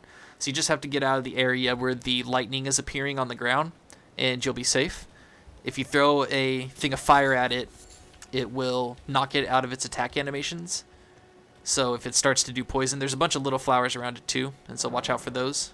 Oh, you can memorize sorceries and incantations at Site of Grace. You must have a staff equipped to cast sorceries, or a sacred seal equipped to cast incantations. Casting sorceries and incantations consumes FP. 4 switches sorcery incantation. That's for me. So he sees us. He's already aggroed, so he's going to do his little lightning attack. You just need to move out of the path of the lightning, and you can come up and start hitting him. Oh, we're getting poisoned. So let's get ahead and get on out of the poison cloud so we don't get poisoned. So he tried to slam us there. So we'll set him on fire. He doesn't like that, and we'll go up and start giving him whacks. So we're trying to get him to bleed. All right, so stand back. See all the lightning coming up in the ground? As long as you're outside of that area, then the lightning won't hit you. So these guys are going to spit out some poison, so try and take these guys out fast. But see, he's going to charge up and do a big cloud of poison. If you hit him with fire, it goes away. So their poison is still there, so you want to stay away from them. But his poison is gone, so get out of the area of the lightning. Let these guys spread their poison, and then go ahead and start whacking them. Oh, he's going to charge up for another poison attack, so let's get some fire to clear it out. And then we'll go up and try and bleed him. Nope, didn't get a bleed. Let's get away from the lightning real quick. And then we'll see if we can get a bleed after this. There's the bleed. Got him. And then we'll take out the little ones. Just stay away from their little clouds of poison, because we don't have anything to cure the poison yet. Oh, there we go. Alright, now let's grab the goodies. Now what these guys drop, Miranda Powder and Poison Bloom, very, very important. We're going to need those coming up. Very, very important. Alright, so that's everything right here, but there is a special item up there. So we got to hop on to it and do a little bit of climbing.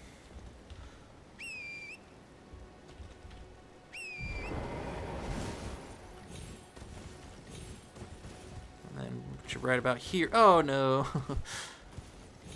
If we can, these are the stairs where the boss is, but let's see if we can get this item real fast. Oh, sorry guys, getting messy here, aren't I? My good lord, come on, Torrent. There we go. Jump off.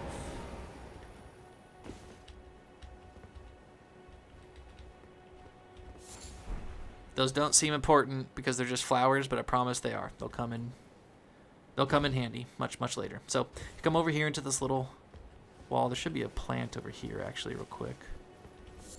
Yeah, they're there. Oh, watch out. Watch out for their poison cloud. You don't want to get hit by that. It will poison you very fast, and then you'll have to go sit at a Site of Grace to get it to go away, because we don't have anything to cure poison yet.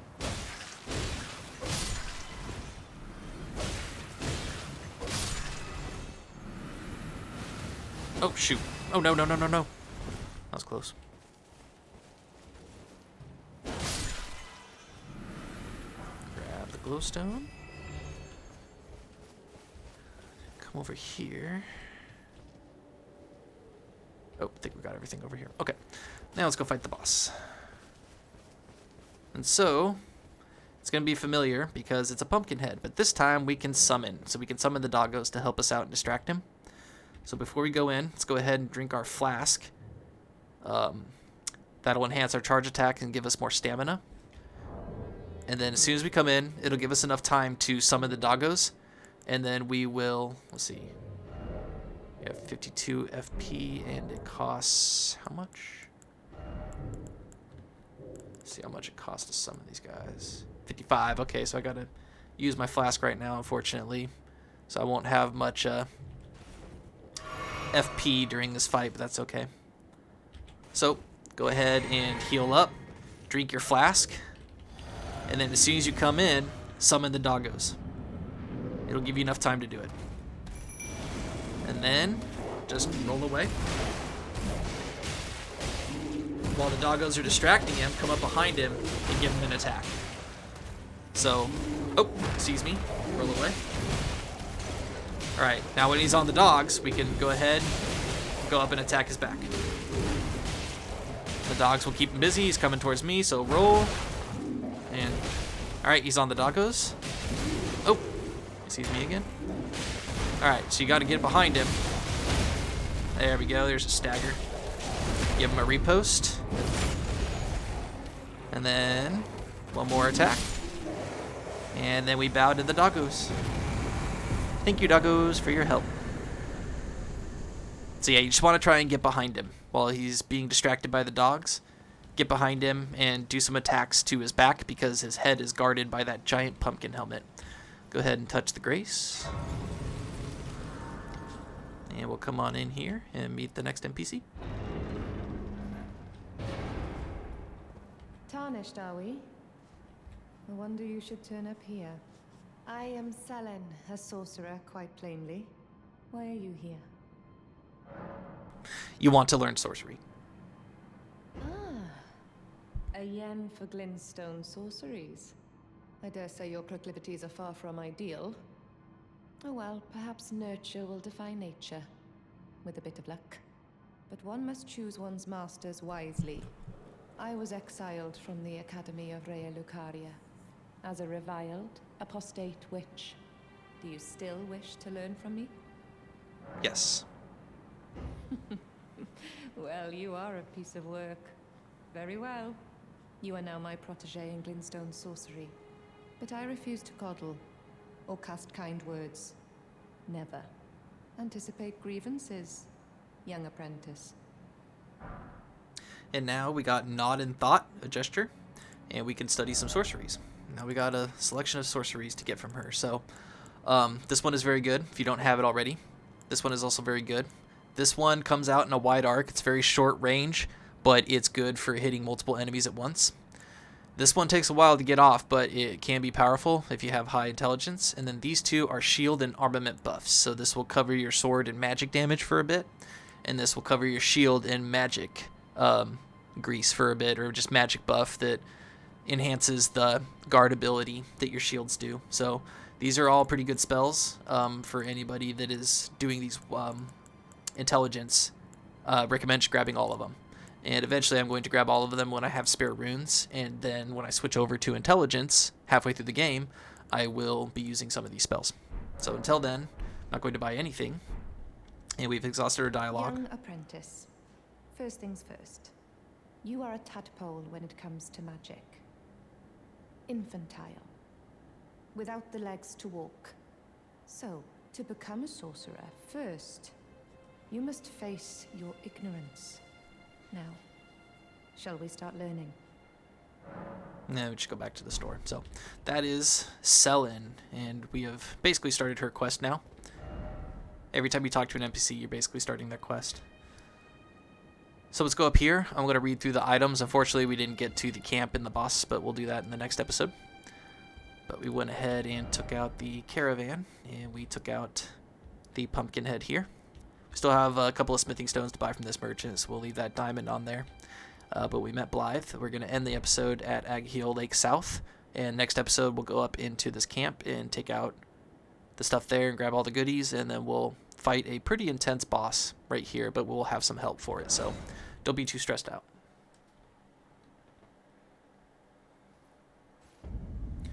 Let's go see if I have enough for a level up. Hey, we do. Alright, so I just did dexterity, so my next one is going to be faith. And then we'll go back to Vigor. But to end the episode, as I promised, I'm going to read through all of the items, so go ahead and just skip on to the next episode if this doesn't interest you whatsoever. But for anybody else, this is where we're going to get a big bulk of the story and the lore for the game. So, a relic of the Physick chemists, priest of the Erdtree, harnesses the power of crystal tears, which only form after the passage of many moons. Various special effects are bestowed upon the drinker, dependent on the specific mixture of crystal tears, rested aside a grace to replenish. Basins are placed at the feet of minor Erdtrees throughout the lands between in order to collect their crystallized tears. That's pretty cool. Upon his death, the spectral steel... Oh, I already read this. Apologies. Alleviates scarlet rot buildup and cures rot ailment. Scarlet rot accumulates gradually, coming into effect once the threshold is reached. That's the bar. Once that bar fills up, then the effect of rot has happened. Scarlet rot ailment greatly lowers HP in steady increments for a period. So it's like an advanced form of poison. Cured stripe of meat, dried after pickling in green medicinal solution, craftable item, temporarily boosts immunity, which immunity is your defense against poison. Higher immunity helps negate, the buildup of various poison and scarlet rot effects. Four-toed fowl, foot of a fowl, pickled in a silvery medicinal solution, craftable item, temporarily boosts item discovery. Since old times, the needy would scrape the meat clean even from a fowl's claw. And the same thing for this one, only this increases our rune acquisition. We've read through these, we've read through that. Solidified grease made from a mixture of magical resonant materials. Craftable item. Coats armaments, adding magic damage to attacks. The effects only last a short time. Preparation of dried row of fruit. Craftable item. Feed to Torrent, the spectral steed, while riding to restore his HP. Humans are unable to digest row of fruit, but Torrent seems to have a taste for it. And same thing with this one. Rune fragment that has undergone some simple processing. Craftable item. Stones such as these shine with colors of the rainbow, making them useful markers when placed on the ground. Can also be dropped to gauge the distance of a fall. The higher the pitch of the sound, the higher the likelihood of the fall being fatal. Once used to entertain children on the fringes of the lands between. Polished rune fragment that shines brighter than rainbow stone, craftable item. Emits light from the location it is placed, illuminating surroundings. However, the effect is short-lived and it lacks the diverse colors of the rainbow stones. May serve some benefit in dark places or at night. A plant-based soap made from mushroom juice. Craftable item.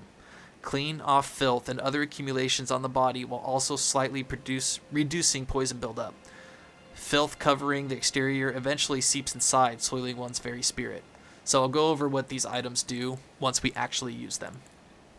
Glass shard covered in dirt. Because it sparkles in the light, it might be mistaken for an object of value when seen from afar. It cannot produce light by itself, essentially worthless. And then we already read this one, and we've already read all of these except for the Furl Calling Remedy. Item for online play can also be used for multiplayer menu. Craftable item. Reveal cooperative and competitive multiplayer signs. Co-op summoning signs will be shown in gold, while hostile summoning signs will be shown in red. Multiplayer begins when you summon another player from the world through their sign. And we'll go over that, like I said, when we actually need to do it in the game. We already read these, so we got a lot of stuff in here to read, but not a lot of it is has got any lore behind it. So I think we read that. The glimmering blood never rots or decays. This horn began to sprout on a beast that typically bears no horn. Perhaps it is a vestige of a primordial crucible. These multiple overlapping fangs grow from a single root. Perhaps they're a vestige of the primordial crucible. Commonly used for arrow fletchings. This is the Foulfoots. In the lands between, having 3 digits is seen as a bad omen. As such, the four-toed Foulfoots is a gift of great luck indeed. Prized as a symbol of the most sublime slumber. I think I already read that. Nutritious foodstuff that's warm from within. The flavor is exquisite. Only those of comfort and means know the truth. A crab's eggs are more delectable delectable than its meat. Puffy, milky white ovary of a land octopus, material used for crafting items. Land octopuses eat humans in order to bear young, and theirs is the blood that runs through those ovaries. Wow, that's interesting. This is the kind of stuff that you learn from reading materials and their descriptions. Lamentably brittle, it crumbles at the lightest caresses. Long believed to have the ability to neutralize poisons. The light of fireflies is believed to have an alluring magic. Silver light is considered to invite riches. This is how we make the silver foulfoots for item discovery. Serves as kindling for a number of items. This butterfly appears as if it's just emerged from its cocoon for its entire life. Kept as a fetish by Golden Order fundamentalists, especially the hunters of those who live in death. As such, they're found near churches and similar. The golden, desiccated remains of a centipede. Already read this one. Already read through these. Melted mushroom. Mushroom that grows in a false night and in and around the eternal city. It drips with a vicious fluid that behaves much like oil. Interesting. Said to be fed by leaves that fell from the Erdtree in days of antiquity. Flower that grows in toxic terrain, dripping with a deep green poisonous liquid. A yellow flower that grows in lightning-struck lands, imbued with traces of lightning's essence.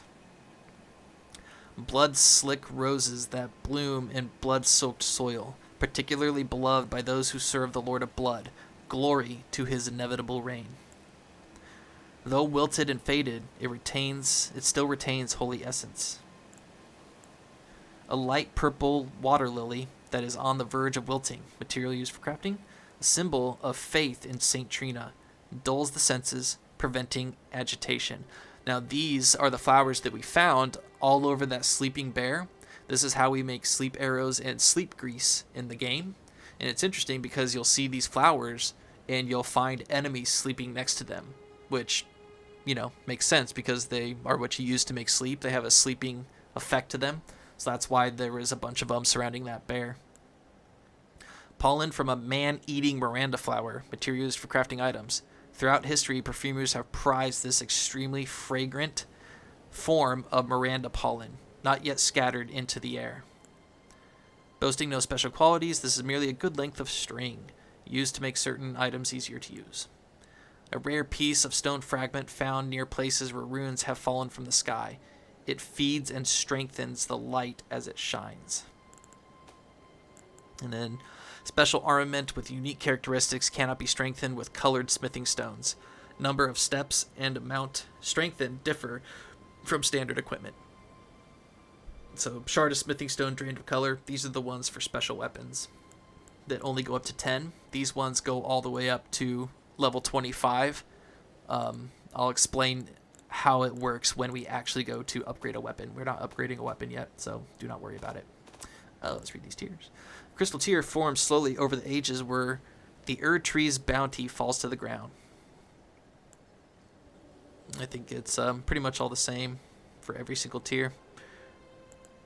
And then we already read these. All right. Left half of a split medallion depicting the Erdtree. Brandishing the medallion with both halves conjoined will activate the Grand Lift of Dectus, connecting to the Atlas Plateau to Lernia. The right half is said to reside in Fort Faroth, and the Dragon Barrow far to the east. And we're going to go there in a few episodes. And then these are the cookbooks that, just help us make different items. So you can see down at the bottom it says the items that it allows you to now make. And we'll find all sorts of different cookbooks throughout the game.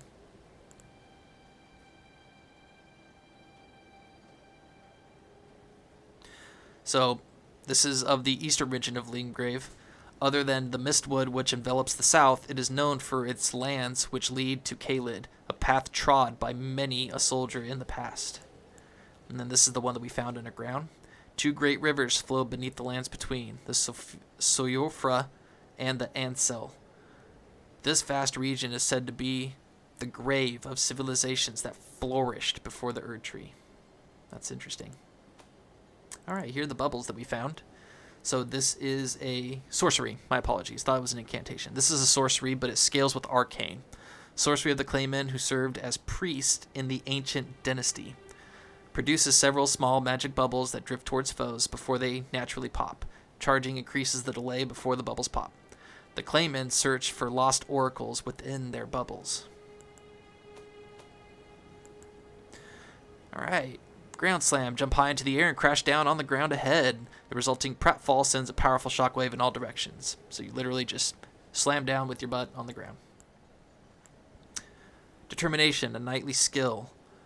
Hold flat the armament to your face and pledge your resolve, powering up your next attack. This is the one that powers up your attack by like 80%, but only for literally 3 or 4 seconds. You have to do it right before you do the attack that you want to power up. This is the one that we found behind the church. Sacred Blaidd grants armaments attacks holy essence and fires off a golden blade projectile. This armament retains its holy essence for a while. This is going to be very, very useful with some bosses that are weak to holy attacks. Very, very useful. Standard dagger with a straight blade. Though modest in reach and capacity for harm, this weapon is light enough to jab in rapid succession and delivers devastating critical hits. An Erdsteel dagger with a grass crest engraved upon its blade, carried by the Erdtree royalty for self-defense in times of peace. Though forged to a high standard, the weapon is difficult to wield. Attack power also scales with faith. And we already read through these ones. Picked up this one. Great axe akin to a huge lump of iron, recognized as the weapon of choice of bad lad chieftains. Too heavy to be wielded by those of merely ordinary strength, blows from this axe will flatten enemies, and the force of its charged attack is a sight to behold. We've already gone over that. Oh, I think I forgot to read this. Weighty halberd, forged of gold, wielded by the Order of the Tree Sentinels, heavily equipped knights, deals holy damage. A masterfully crafted weapon, and that lives up to its heft, but is difficult but it is difficult for one of mere human strength to wield. Small bow made to fire arrows over great distances. Other than its ability to fire off arrows in rapid succession, it is also well suited for use on horseback. To use a bow, arrows must also be equipped. Staff with glintstone embedded at the tip, a catalyst for casting sorceries. Sorceries must be memorized first at the side of grace, and the staff must be equipped to cast them. And we'll go over all that when we actually do use spells. Arrow wilted from animal bones. Tip is set alight before firing. Deals fire damage. Small wooden round shield that has been reinforced with metal. It is light and easy to handle, but cannot offer the damage negation of a true metal shield. The design riveted to the center represents both sword and tree. Interesting. Standard medium-sized metal shield, highly reputed for its solid build and reliability. The design represents the Erdtree foregrounded against a blue sky. That's also interesting. Wooden tower shield, lightweight for a great shield and easy to handle. Great shields boast high damage negation and guard capacity, making enemy attacks easy to repel, but they're also very heavy. On the larger side for a medium-sized shield, the face has been covered in brass, commonly employed in the shattering. Flanged iron cap, widely used to foot soldiers in the Lord's army. Helm, worn by soldiers loyal to Godric the Grafted, made from durable iron, layered with a chainmail coif beneath. Tanned leather coat adorned with fine gold embroidery. Travel attire worn by nobles in the capital, and the belonging of a family which claims a knight as an ancestor.